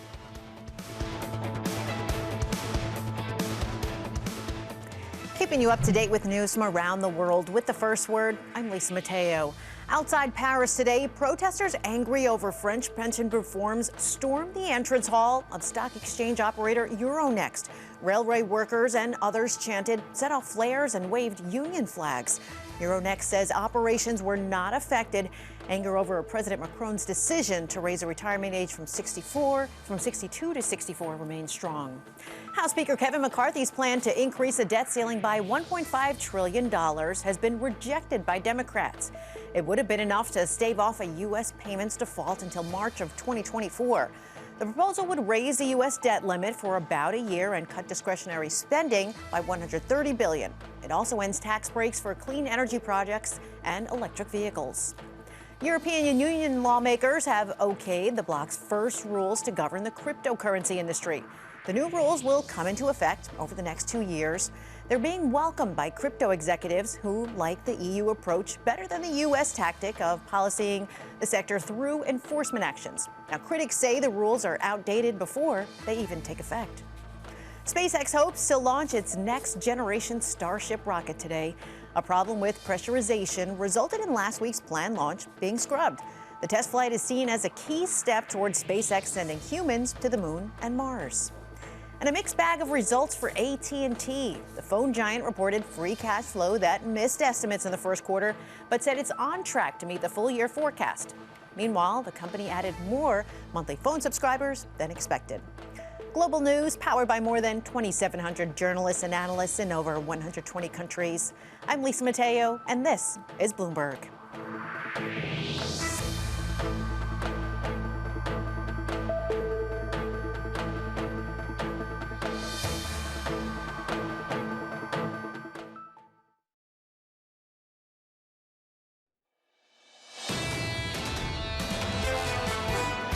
expectation is that they have to cut more aggressively, that you get a recession, the unemployment rate rises. We have 225 basis points of cuts between Q1 and Q3 of next year. There is, no doubt a gap between us and where the Fed is in the market at the moment by the end of the year, but that gap's been diminished. Matt Lazzetti, the chief US economist over at Deutsche Bank, has been absolutely brilliant. The Federal Reserve getting closer to Matt's view of the world, rather than Matt getting closer towards the Federal Reserve's view of the world. And Matt Lazzetti yesterday, Lisa, keen to point that out. Yeah, although I asked him, every day do you wake up and say, yep, still agree. So you really agree with myself from yesterday. It's become sort of like slow-moving game of faith, where basically you can stick with your viewpoint and you're not going to have it confirmed for months. And it's a pretty aggravating place to be. Early May, the next move from the Federal Reserve expected to be 25 basis points. They'll have this senior loan officer opinion survey in hand, potentially, Lisa, and maybe they can share some of that with us, because that's the clarity around bank lending that I think we all want at the moment. So basically they're gonna break the embargo on May 8th and basically give us a sense. And this is what everybody wants to know, right? Do they have the insight into how quickly things are changing? We haven't made enough of the Fed Beige Book, and I know that Tom doesn't read it, and that's not the reason why he's out today, so that he can read through it. But I do think that it's notable how much of a stagnation you saw in growth, how much of a slowdown in inflation you saw reflected in a number of different regions. This speaks to what we're hearing on the margins from the likes of John Williams and Austin Goolsbee. Bear in mind, there is division within the Fed. The Fed staff are saying recession. Right. And Fed officials are not saying recession. They're saying it's a possibility. The staff is saying it's very likely. It's a difference. Do you think that maybe the Beige Book fits in there as well? Yeah. That it speaks to some of that? The staff is looking at what the Beige Book is looking at, and that is something that is a lot more negative. Yeah. Negative right now on the S&P 500, down 0.7%. Tons of earnings this morning, lots of banks, lots of Fed officials through today going into the weekend. Let's talk about the banks, and we can do that with Christopher Marinac, the Director of Research at Janney Montgomery Scott. Christopher, wonderful to catch up with you, sir. Thanks for taking some time, because I know how busy you've been this morning, just going through bank after bank after bank. Chris, what jumps out for you this morning from the names you've looked at? So the banks are profitable, and you see tangible book value and tangible capital growing, so we're happy about that. I think deposits have been mixed. Some company deposits are off slightly. Really, deposit outflows were a lot less problematic than I think feared in March. So the real numbers suggest that deposits are coming down, but really coming down at a measured pace. I think liquidity is still really high, and I think banks are now putting out a bunch of information about the uninsured deposits, about office real estate, about deposit granularity. So I think that really starts to build confidence. We have credit quality generally very good for the quarter. No major change, maybe small upticks in charge-offs, but overall the banks are preparing for the recession if and when it comes. And I think capital generally is moving in the right direction. Christopher, if this is all positive, then why are the shares negative, even after all of the losses that we've seen so far this year? So I think the banks still climb the wall of worry about the recession, and many investors remember how bad it was in 2008, 9, and 10. So we have to get through this period, no different than the uncertainty that existed back in COVID in 2020. It took the banks 6 months to finally recover and go back to better valuations, and I'm afraid that might be the case again this year. We're hoping it's more like 3 or 4 months and not 6. But the reality is banks still have a lot of unrealized security losses and held to maturity and available for sale. We haven't worked through all those yet. We still have a lot of investors kind of haircutting capital for those losses. And I think at some point we have to get through that and see better securities values in the quarters ahead. But in the meantime, credit is stable. We think overall the banks will stay profitable, and the fears about big deposit outflows and deposit runs really have not proven to be true. Although we are seeing net interest margins come in below estimates pretty much across the board. I mean, even Synovis, which just reported, and they came out with better than expected deposits, better than expected loan growth, fewer than expected provisions for credit losses. And yet here we are, once again, net interest margin coming in lower than expected, 3.43% versus 3.51%. Is the takeaway just that the profitability case for these banks has been severely challenged and will continue to be going forward? I would say it's not severely challenged. I think it's modestly challenged, and some of that is really just a catch up on the cost of funds. Most banks' deposits are way behind the Fed funds rate. It's about 300 basis points wide. It's as wide as I've ever seen it in 30 years covering banks. So I think that's going to narrow in the next few quarters. So that catch up has definitely hurt margins, but I think the repricing ability of new loans is still very good for the banks. A lot of new loans are coming on in the high 6s, low 7s, and that's going to actually help margins stabilize. So margin declines are real at the moment. I think there's more of them in the second quarter, but I think the downside risk is not as bad as investors fear. But again, we have to prove this to investors. A lot of folks are from Missouri that want to be shown that this is really true. It's about upside potential as well, not just downside risk, as you know, Chris. And you alluded to some of this just briefly. The threat of regulation from here, do you think that threat of regulation is going to keep people away from these banks despite whatever happens with the fundamentals in the months to come? Sure. And the reality is that I think we still do not know what's going to happen with FDIC deposit premiums. The Fed and FDIC are very slow to approve bank deals. That's grinding. And we have a possible change in the White House, which really impacts regulation here in the several quarters from now. So that is a very good reason not to own banks. But I also think there are a fair amount of investors who have to own some position. They can't be at zero. They may be underweight, but they can't be at zero. So I think you're going to see some nibbling on the stocks as time passes. But there are a lot of folks on the sidelines. I think your point's very accurate. There's a lot of economists who are looking for this data that comes out in early May, the Senior Loan Officer Opinion Survey, Christopher. And I wonder if we can sort of front run that a little bit based on what we've heard from the banks so far. There are people who sit around this table with us, Chris, every single day that talk about the beginning of a process that leads to tighter financial conditions and tighter lending standards. Are you hearing that from executives from these banks that have reported so far this week? Absolutely. I think we heard it in January before all of this started to happen. So it's very much a reality. It will continue to get tighter. But the good news is there are companies who have to borrow and banks who want to lend to them. They're just going to be tougher on the standards. I think that actually bodes well for credit quality through the cycle. Loan to values are going to be lower than folks realize. I think the rates that people will accept from banks will be higher. That's ultimately good for business, but there's no doubt it's a tighter credit market out there. And what happened the past 6 weeks has certainly put an exclamation point on that tightening. Have you gotten a sense, based on what we've gotten from earnings, of how significant the roll-up will be, of how much there will be mergers and acquisitions and a consolidation to become a larger regional bank rather than just a smaller one? So I think there's always winners and losers in the bank space, and I think consolidation will continue to happen. Even if the regulators take their slow time to approve deals, we'll still see consolidation over time. So what I'm looking for is the strongest companies will start to raise capital to prove they can. That will differentiate them, that will help their stock prices recover sooner, and that ultimately will lead to consolidation. There definitely will be a difference between buyers and sellers on valuations, even though it may not seem it today. I think that differentiation will start to happen in the next 6 to 8 weeks. Chris, as I say, I know you're super busy this morning, so thanks again for carving out some time for us as you pour through these bank earnings. Christopher Marinac there of Janney Montgomery Scott on the latest with the financials. Lisa, how much do you think these banks need some clarity around the regulatory issues before they go around making deals?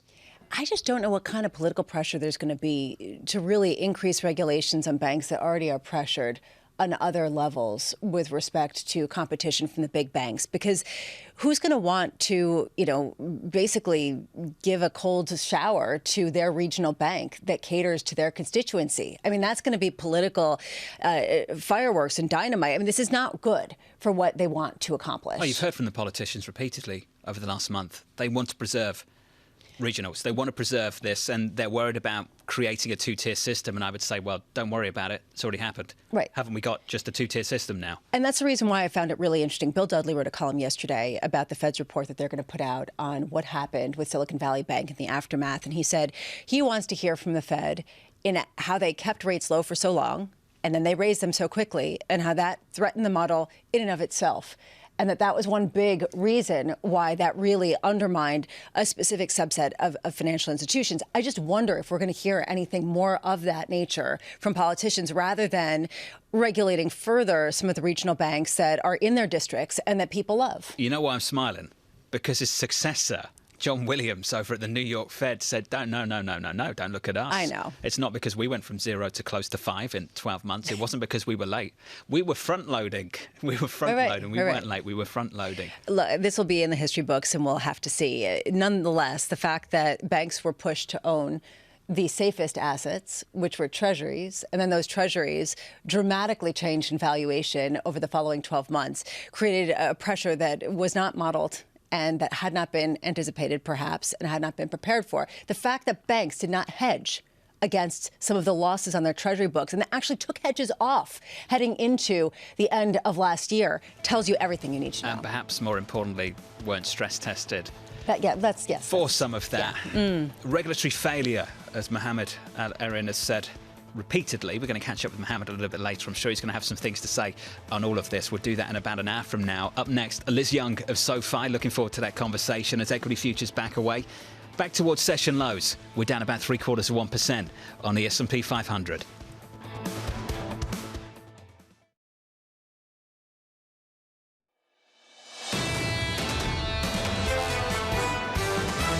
The Fed obviously can raise short rates to whatever level they want to get to, but the more they raise rates, then they're going to have to defend that position. The Fed has already told us that tightening lending standards, in their opinion, will substitute for rate hikes. For now, the consumer is resilient. For now, we're managing to process 5% rates, and therefore, for now, the economy is cooling and not cratering. We've been really skeptical about inflation being able to get back to 2%. Our expectation is that they have to cut more aggressively. This is Bloomberg Surveillance with Tom Keene, Jonathan Ferro, and Lisa Abramowicz. One final time. Walla Mester, Bowman, Logan, Boster, Carter, all coming up a little bit later. You've got to do it again. Come on, that was so fantastic. No, I'm done. I love it. We're done. Fed speak through today into the quiet period. Going into the weekend, I think we're all done with it. Bank earnings a little bit earlier this morning. We can talk about that. We also need to talk about this, still to come.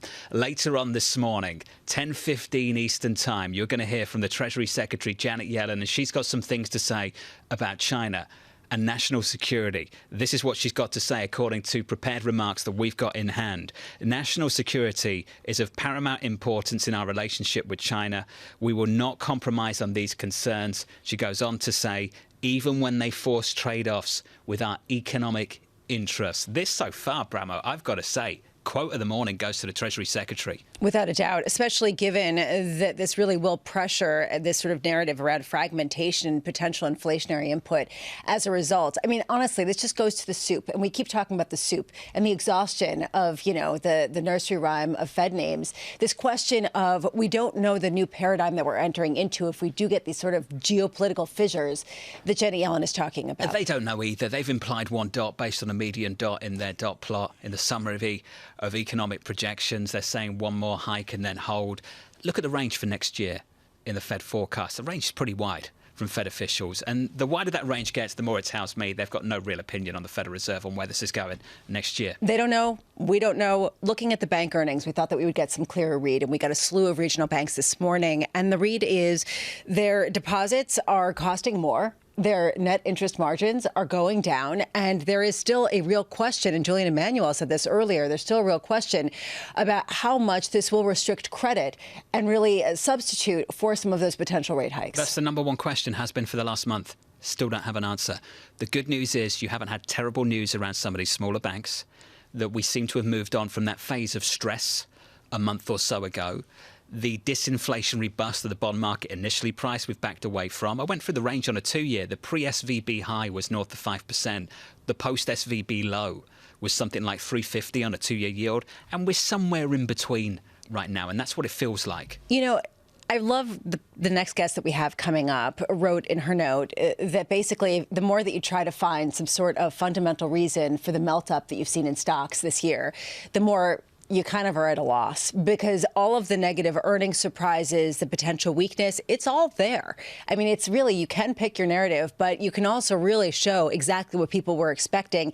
And yet here we are with a resilience, and I just don't understand it. And that frustration is just leading into malaise of just sort of, well, what matters? 1 hour and 27 minutes away from the opening bell, with equity futures down about 0.8% on the S&P. I mean, I'm almost laughing. What matters?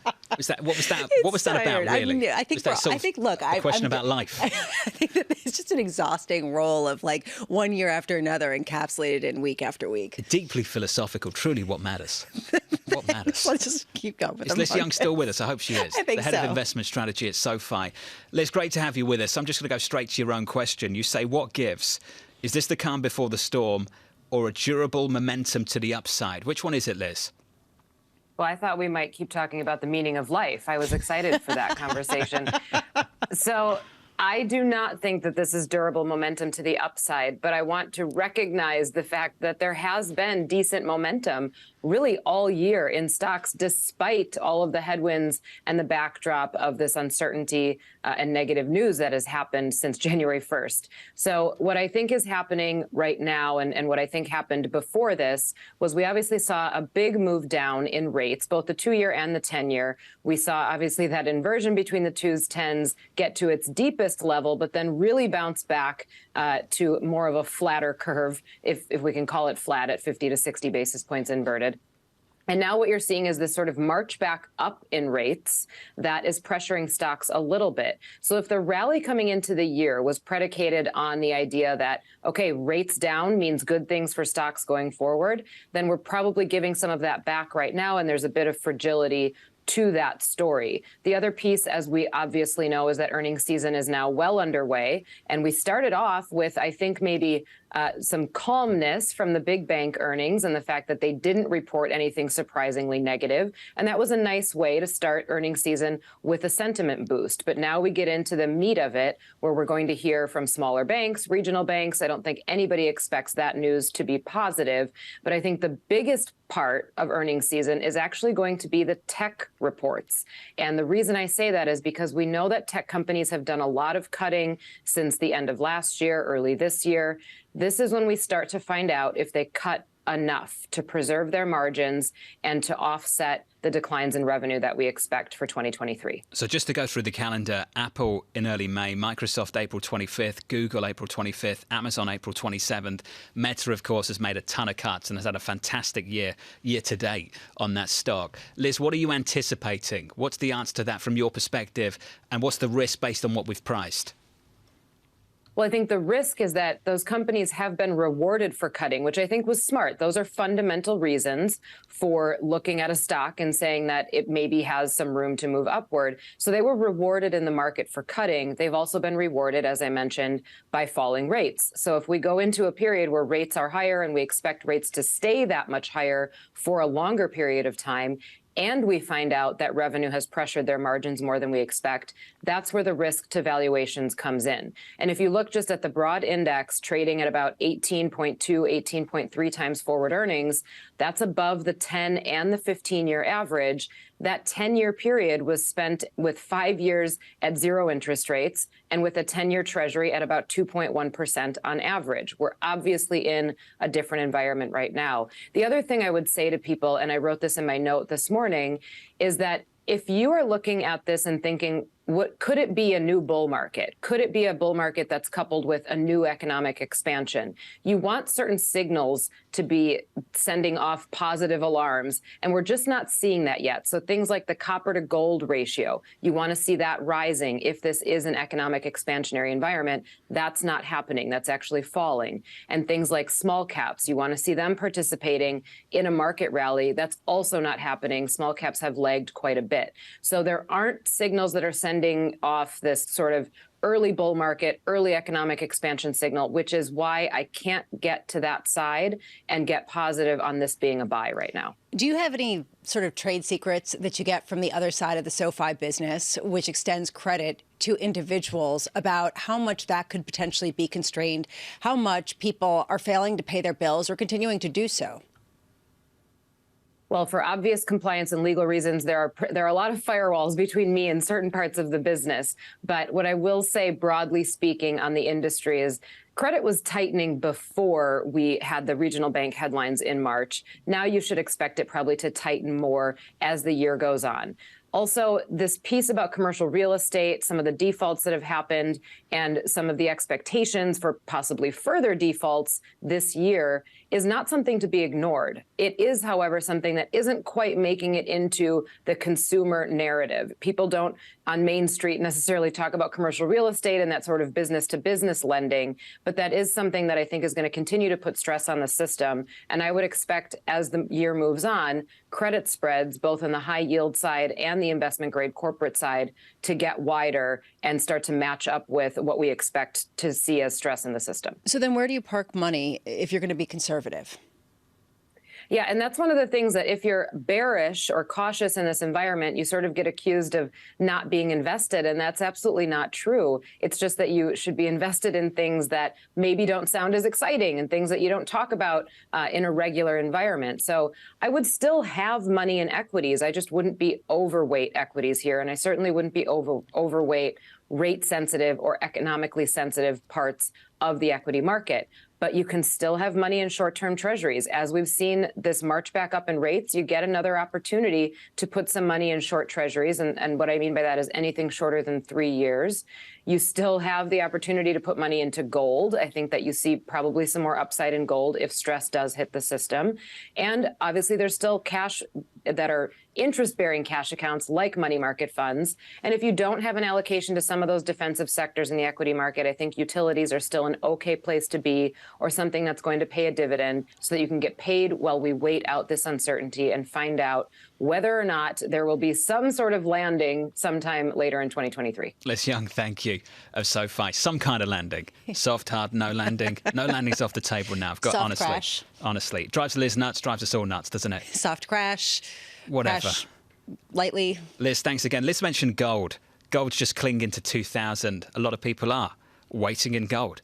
Very close to a record in the last week or so. And people have talked about the divergence between gold and Bitcoin for a while. Bitcoin was considered a store of value akin to the precious metal of gold, and yet it has diverged. Also, though, interesting to see some of the other commodity sectors that you would think would get a boom from China's reopening that haven't. And I think people are looking at that. Yesterday, for example, oil prices declined and are continuing to do so today on the heels of an expected decline in activity in the United States, even though you have that reopening, even though there are some, bright shoots, even in Europe. Equities, session lows on the S&P 500, down 0.8% right now. Tesla down more than 7% in the pre-market.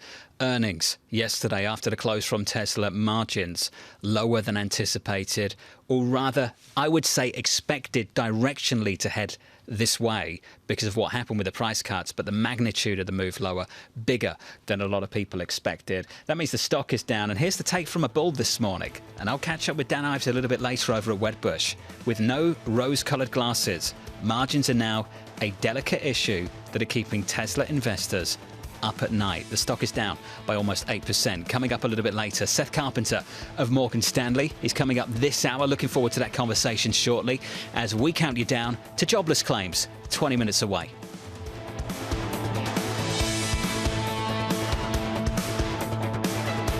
Keeping you up to date with news from around the world with the first word, I'm Lisa Mateo.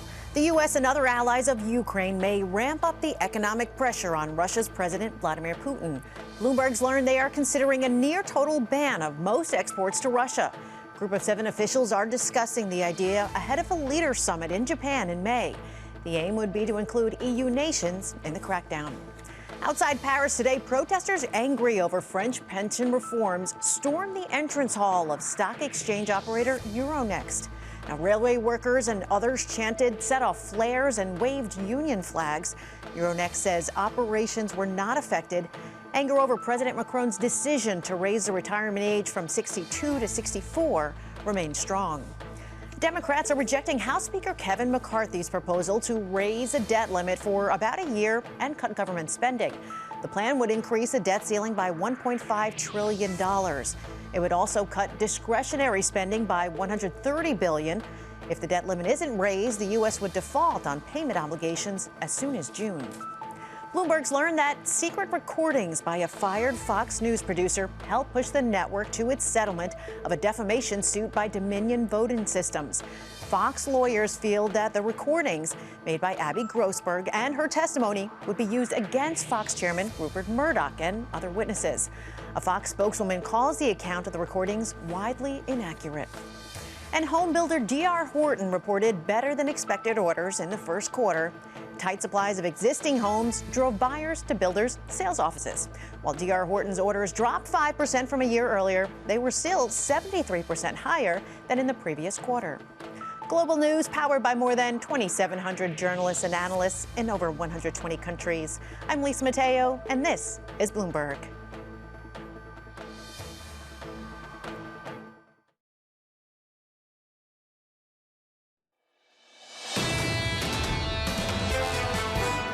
The Fed has already told us that tightening lending standards, in their opinion, will substitute for rate hikes. They don't quite know how many, but their best guess looks to be a couple, because those two-year yield highs that you refer to above 5% came hot on the heels of Jerome Powell suggesting they may go back to hiking by 50 basis points. This is a calibration question, a wise man once told me, and that wise man is Seth Carpenter at Morgan Stanley, and he's going to join us in the next 10 minutes. That was James Athey, the investment director over at Aberdeen. Let's get you some price action going into jobless claims. Welcome to the programme if you are just tuning in on TV and radio. We get some economic data in America in about 13 minutes' time. Jobless claims, and jobless claims have started to climb recently, and it's something to keep an eye on. Mike McKee's going to run through that for us in just a moment. Futures are down near session lows, off by 0.8%. Tesla, margins disappointed. Inventories ticking just a little bit higher. The stock is lower by almost 8%. That's dragging some of the NASDAQ down too. Tesla down by 7.7%. And in the bond market, yields are lower by 3 basis points. The 2-year, 4.21. The 10-year, 3.56. One more for the people in the back, Bramo. Waller, Mester Bowman, Logan, Bostic, Harker, a little bit later. You said you were going to do it. You did it, and There it was you go. fabulous. Just Thank you. one for you. No worries. Aw. It's a quiet morning, isn't I it? know. Nothing Well, to talk about. Honestly, these regional bank earnings have been so fascinating to me, and the read-through in markets, to me, tells you so much. That, paired with the Tesla news, gives you a sense that this earnings season might be different, and it might be a slow drip that builds to something more. I do wonder how much people are coming around to that kind of idea. Well, it goes back to what we talked about yesterday. There's a difference between saying this was a one-off event we can leave in the past, or this is the beginning of a process. And I sense that the consensus believes it is the beginning of a process, that we can leave this shock behind, perhaps. Some people might want to call it a crisis. Can leave that behind for now.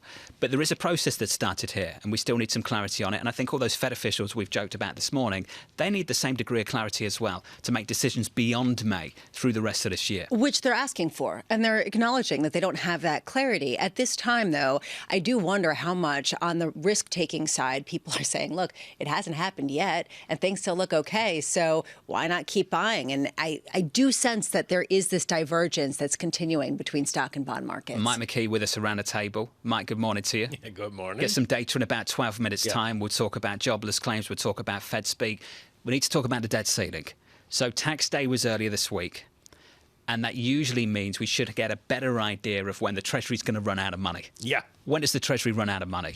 Well, the Treasury has said around June 5th, depending on tax collections, and tax collections came in weak. $108 billion was added to the Treasury general account as of Tuesday. And so that's maybe not enough to get us past that X date. There was a thought if we got a significant addition that they might be able to push it back into August or not. But now this brings forward planning for people on trading desks. It brings forward questions about what the Fed will do, and obviously is going to raise questions about what Treasury will do. Now, we have to wait through the end of April to see what other kinds of revenue come in. But now we're basically hearing from analysts that we should have a pretty good idea by the 1st of May. Does Treasury have any levers they can pull right now to push that date off a bit?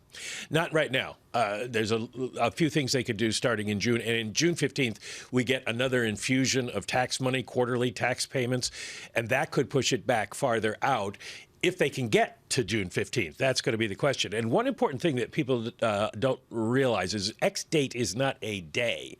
X date is when the Treasury feels there's a good chance it can't pay the bills in the next coming days. So it's a moving target. It isn't going to, they're not going to say June 5th, but it could be that week if that's what they're worried about. Mike, before we get to our next guest who's coming up, I'm curious from an economics perspective what the implication is with respect to some sort of debt ceiling debate that will inevitably lead to some reduction in spending. The sort of fiscal drag that people talk about, but some say hasn't fully been appreciated. Well, there will be a fiscal drag. The question is how much do they take away from spending? Now, the Republicans are proposing a 1% cap on domestic spending going forward, which would be something of a of a drag, but not as bad as what would have happened had they insisted on a balanced budget plan over 10 years. But they also want to cut back on the Investment Reduction Act, which is really the green stuff that the administration put into that bill. And that would be a significant drag over a number of years as that's spent out.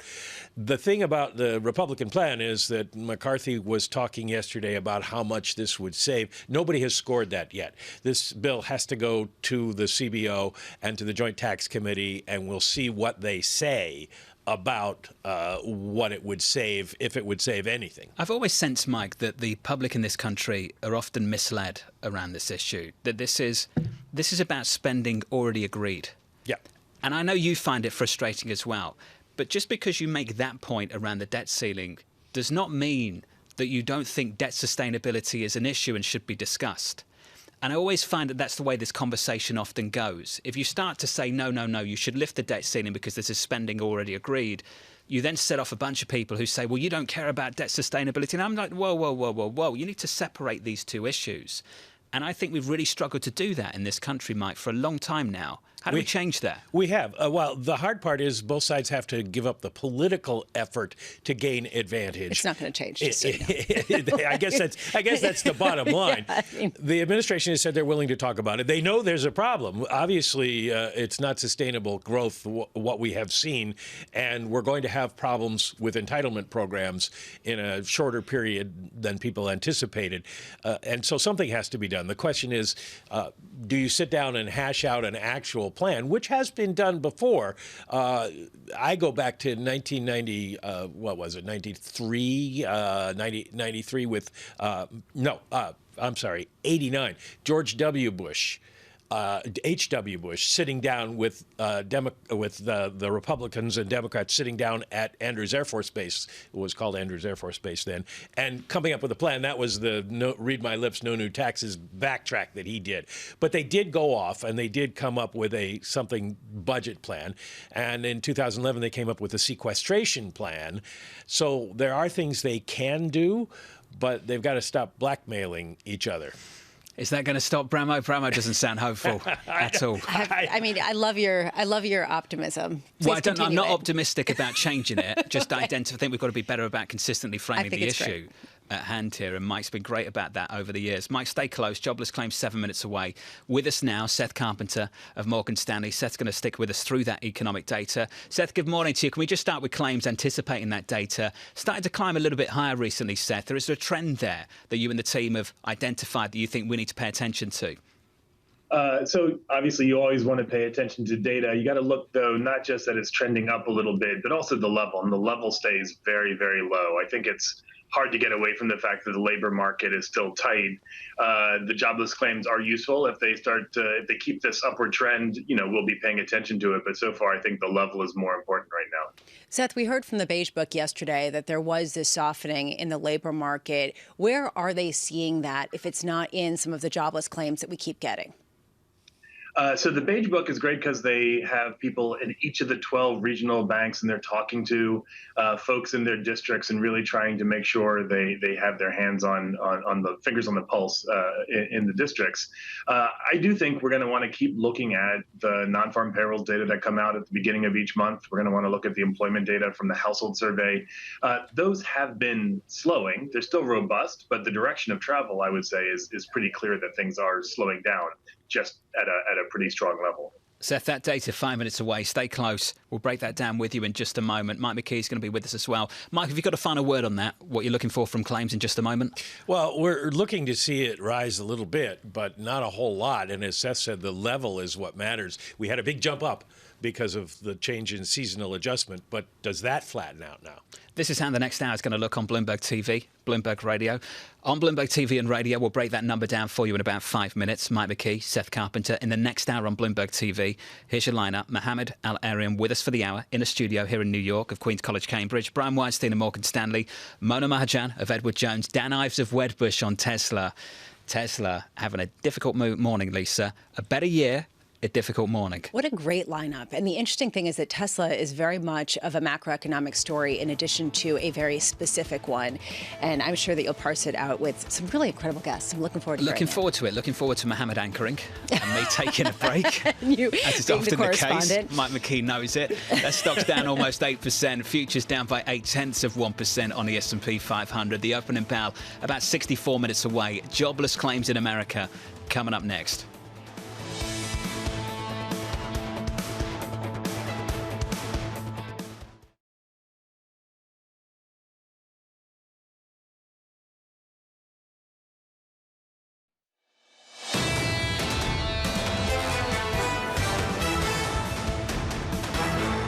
Welcome back. This is Bloomberg Surveillance. Tom Keene, Jonathan Ferro, and Lisa Abramowicz just moments away from initial jobless claims, which we are expecting to tick up. Not a lot of drama, but definitely a softer tone in markets. We're seeing the NASDAQ down, futures down about 75 basis points, and you could see that underperforming S&P futures. The Russell actually underperforming even more, which tells you something about where we are with the regionals. You can see a bit of dollar strength, the euro 109.40 after a lot of potential weakness, and yields coming in just a touch.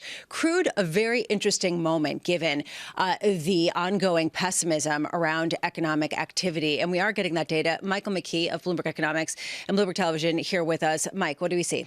Well, we see a little bit of a rise in jobless claims, 245,000 from a prior release of 240,000, revised up by 1.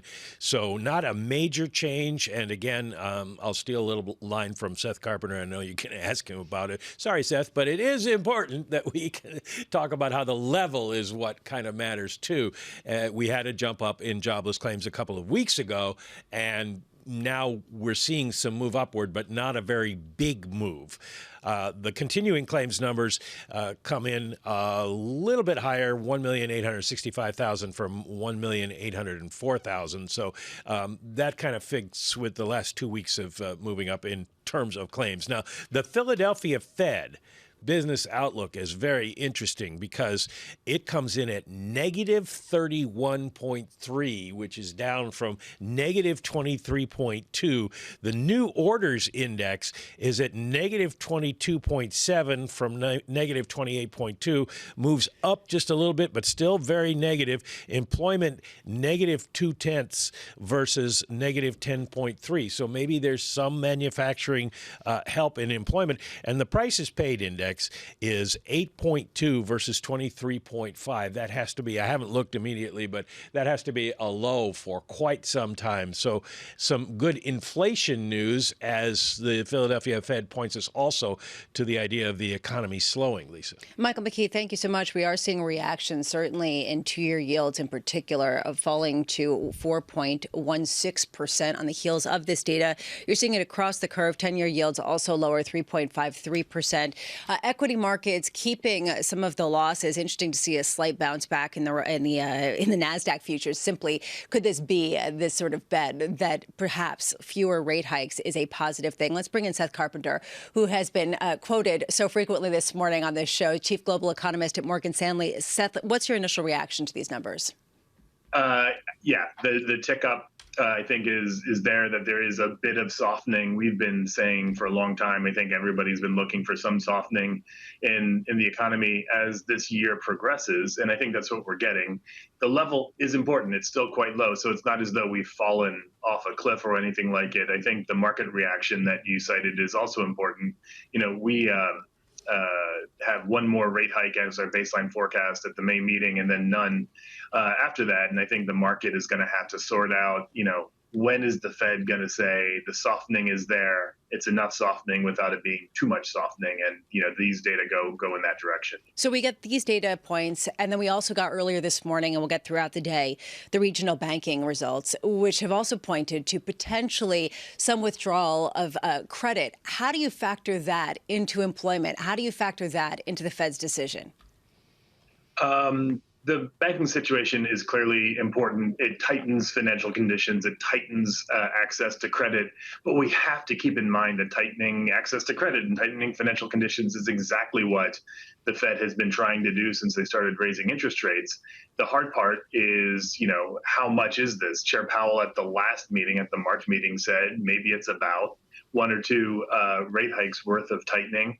I'm not sure we've got much data since then that says that he's wrong about that. It clearly matters. It clearly has increased cost of funding for banks. But we haven't seen it look like things are going off of a cliff. And so it's marginally more tightening, which again, for us is the reason why one more hike makes sense, but we don't need to go back to the place where the markets were pricing at 6% peak rates for the Fed. There's this tension right now when you talk about the lag effects that will take place as some of the credit tightening continues at a time when you're already seeing deterioration in the labor market. Do we have a sense of how controlled this increase in unemployment could be? Are we just going to go to 4.5% as the Fed is predicting and stay there? Or is there a risk that it will accelerate on itself, which is traditional in downturns? Risk, absolutely, and the amount of control that the way you phrase the control, that's what the Fed is hoping for, but it is impossible to believe that they have a huge amount of precision over these sorts of things. They're going to be feeling their way. I think what might be instructive for this cycle is to go back to the 1990s. That hiking cycle was pretty fast, like this one. It changed pace. They stopped hiking at one point, and then they actually cut a little bit. They did a mid-cycle correction, if you will, cut a little bit, and then held rates high for several years after that. I think that kind of recalibration is entirely possible precisely because there's not going to be a lot of precision over the real economy. As we talk about the destination, that was one of the big comments people at the IMF had, that whether they were on the side of the IMF or not, that we're going back to where we were pre-pandemic. Based on some of these additional views with respect to credit tightening, with respect to potentially overshooting with the pace of unemployment creeping higher, do you think that that is the highest likelihood, that we are going back to a low inflation, low rate situation? I'm not convinced that that's the single most likely outcome, at least not for the next few years. Is there a possibility of a recession? Absolutely. The risks are clearly higher than they were before. However, I'm old enough to remember when we've had recessions in this country without the funds rate going back to zero. And I suspect even in that version, it's not our baseline that we have a recession, but even if we did have a mild recession, I don't think they're going to cut all the way to zero. How does the geopolitical overhang factor into this? And I say this as Treasury Secretary Janet Yellen is set to speak in less than 2 hours and talk about how they're going to put national security before economic influence. How much does that factor the fragmentation and the higher inflationary regime going forward? Oh, it just adds another layer of complexity and difficulty in forecasting.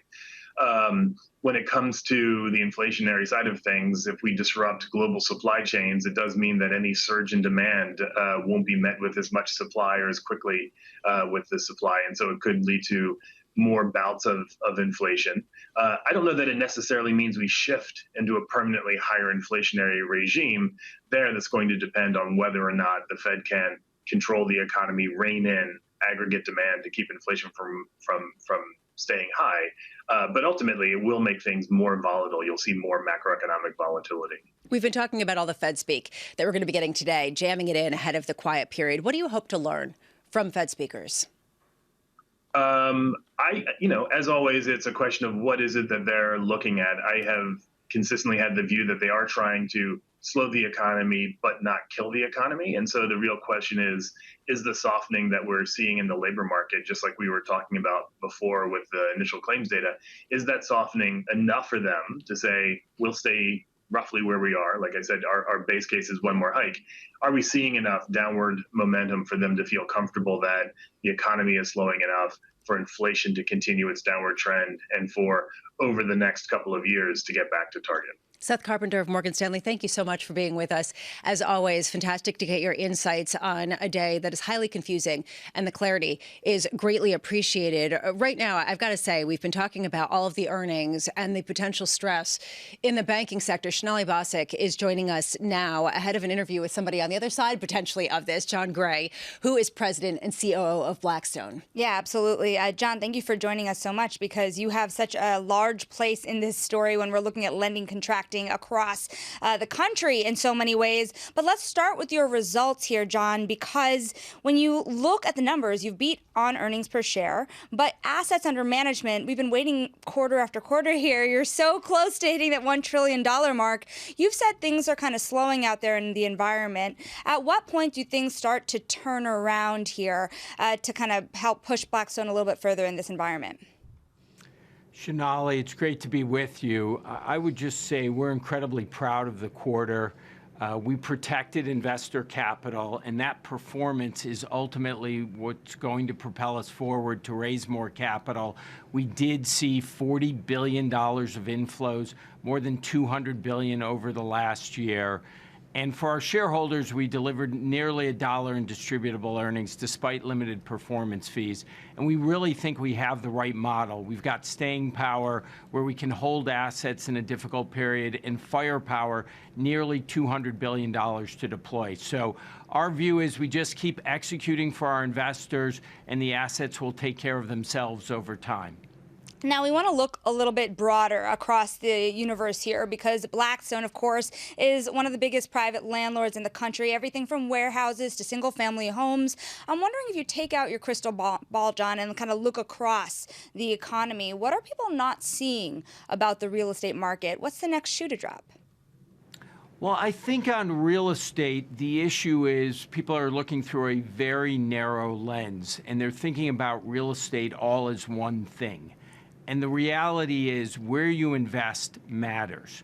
So if you look at office buildings, traditional office buildings in the U.S., which fortunately for us are less than 2% of our portfolio, there we're seeing really unprecedented weakness. Vacancy rates are 20%, rents are under pressure, and valuations are under significant pressure.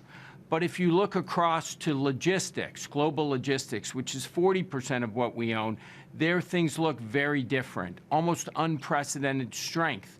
You've got vacancy rates less than 3%. You've got rents growing double-digit, mark-to-market lease rates of 40, 50% between where the market rents are and what's in place. And so I think it's a pretty vast world out there in real estate. Hotels continue to exhibit strength, data centers, student housing. But yes, commercial real estate in the office sector is challenged, and we expect that'll continue for some time. Has that unprecedented weakness, John, been fully priced in when it comes to the office space? Well, I think you see it in the stocks of the public REITs. They've traded off very dramatically. Some of the big public office companies are off 50, 75%. You've seen in the private market valuations in the limited trades that are happening are down significantly. I think some folks, in terms of funds, private funds, may not have marked fully to what's been happening. I think you'll see more of that. We tend to be ahead of the curve on those things.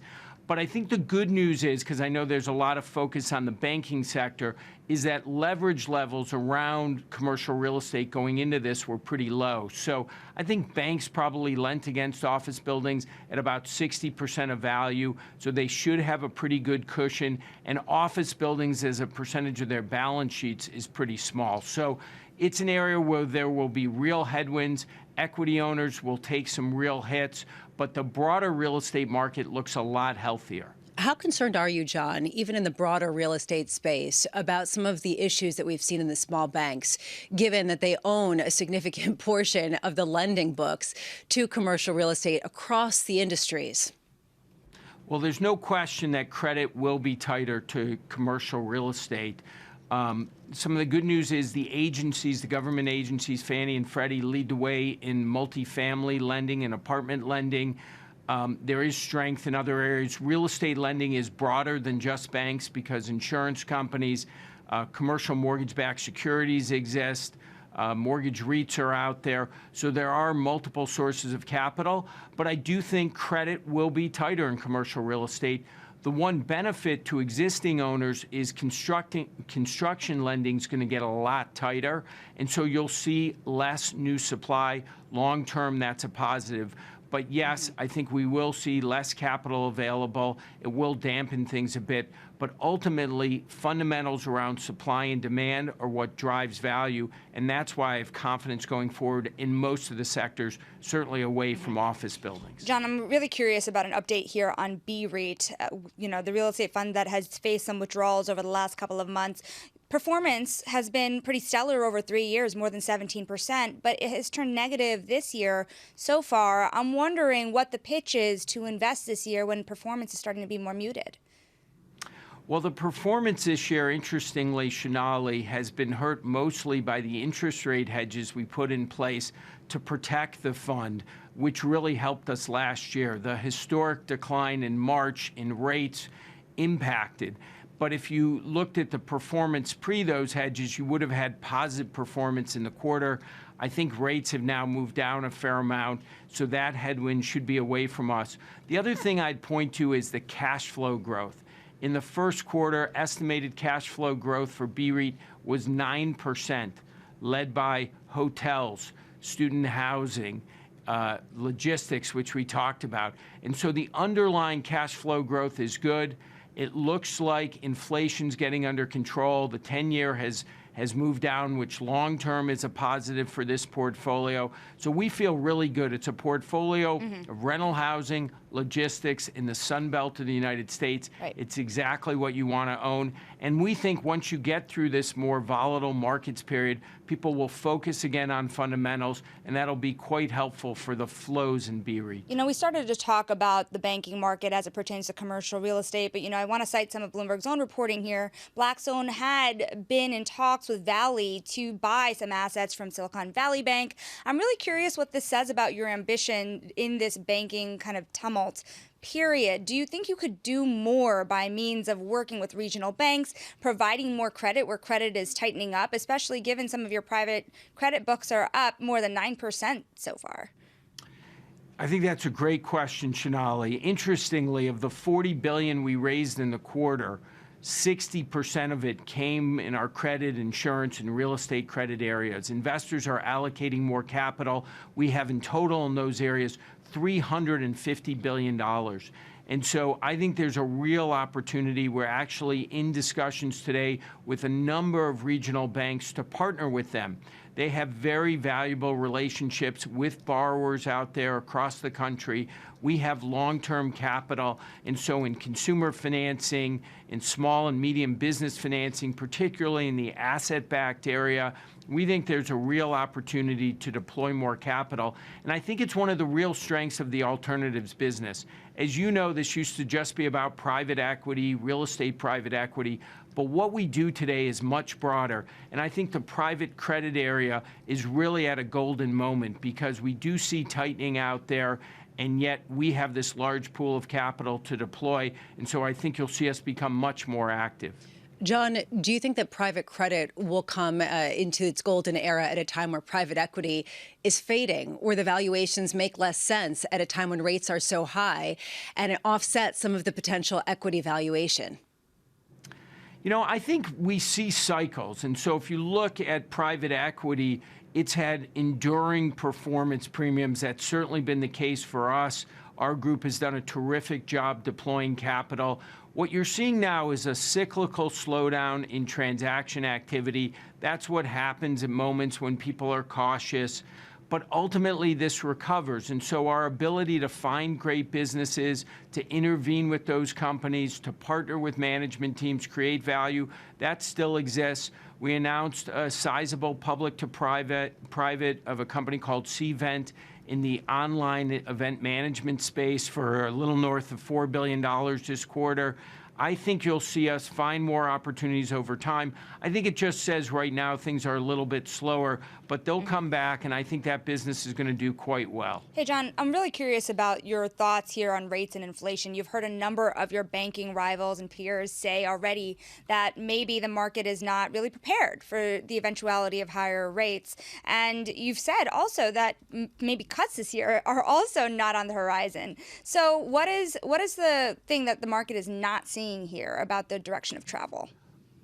Well, I would say on the inflation front, I'll give you a little bit of optimism. We see inflation moving into the rearview mirror. And I say that because across our portfolio, the statistics are really encouraging. Our procurement managers at portfolio companies are saying inflation in terms of input costs was only up 2% in the quarter. Shipping costs have come back almost back to 2019 levels. Even wages, which were up as high as 7% in our portfolio 6 months ago, are now at 5.6%. And the availability of workers has gotten a lot better for our portfolio companies. And if you looked at the CPI number last month, it was 5%. But if you exclude shelter, which is a lagging indicator, it was up just 3.4%. So that is the good news. I think the more challenging news to your question on rates is the Fed is going to want to make sure this inflation really gets down.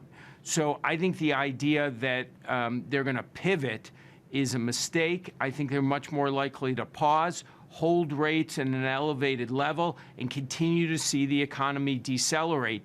And now when you add in what we've been talking about with regional banks, that's going to create further tightening. And so credit is becoming less available, more expensive. It's really, sort of the blood flow through the circulatory engine of the economy, and that is slowing. And I think that will lead to a sequential slowdown in the economy. So that will stay tight. But the good news for investors, for consumers, is inflation's coming down, and we think that's really positive. John, 20 seconds. How long is it going to take for deal-making to come back? I think it's going to take some stability in markets, certainly getting past this inflation, people having more confidence. Hopefully it happens in the back half of the year. I think at the latest, sometime in the early part of next year.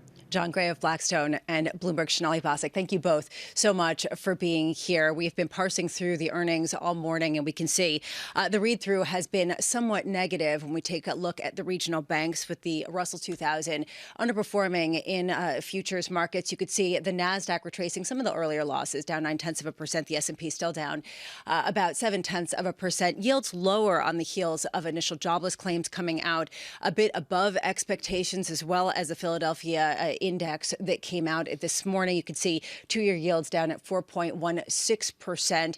And that euro strength is actually reasserting itself. Basically bouncing around, but 109.72, as we have seen it kind of hovering around some of the highest levels of the year. Crude now turning somewhat negative, but we are seeing the VIX turn somewhat positive. Right now, just to sort of look through what we can understand from the banking results that we've gotten so far, Sri Natarajan joining us here of Bloomberg News. Sri, I just want to get your sense of, just starting where John Gray left off, about the deal making and how it's not going to come back in for some time. How much was that already anticipated in some of the earnings ahead of the big banks? It's interesting, when we heard some of the big bank CEOs speak in the last couple of days, the David Solomons and the James Gormans, they were very clear that yes, deal making is challenged. That's obviously visible in the figures, but they were also hopeful that it will pick up towards the back half of the year, and that they're basing on the fact that there are a lot of encouraging conversations happening. Everyone is pulling out their strategy maps and figuring out what the roadmap ahead is for them. They don't want to execute on anything right now. That makes sense. There is still a lot of volatility, and you do not want to jump in the middle of that right now. But this is the time to plan, the time to execute, and therefore an increase in deal making is likely to come as we approach the end of the year. One of the big distinctions between the haves and the have-nots was fixed income profitability at a time when some companies are starting to, or some financial firms are starting to withdraw how much risk they're willing to put out there to deploy to the balance sheet.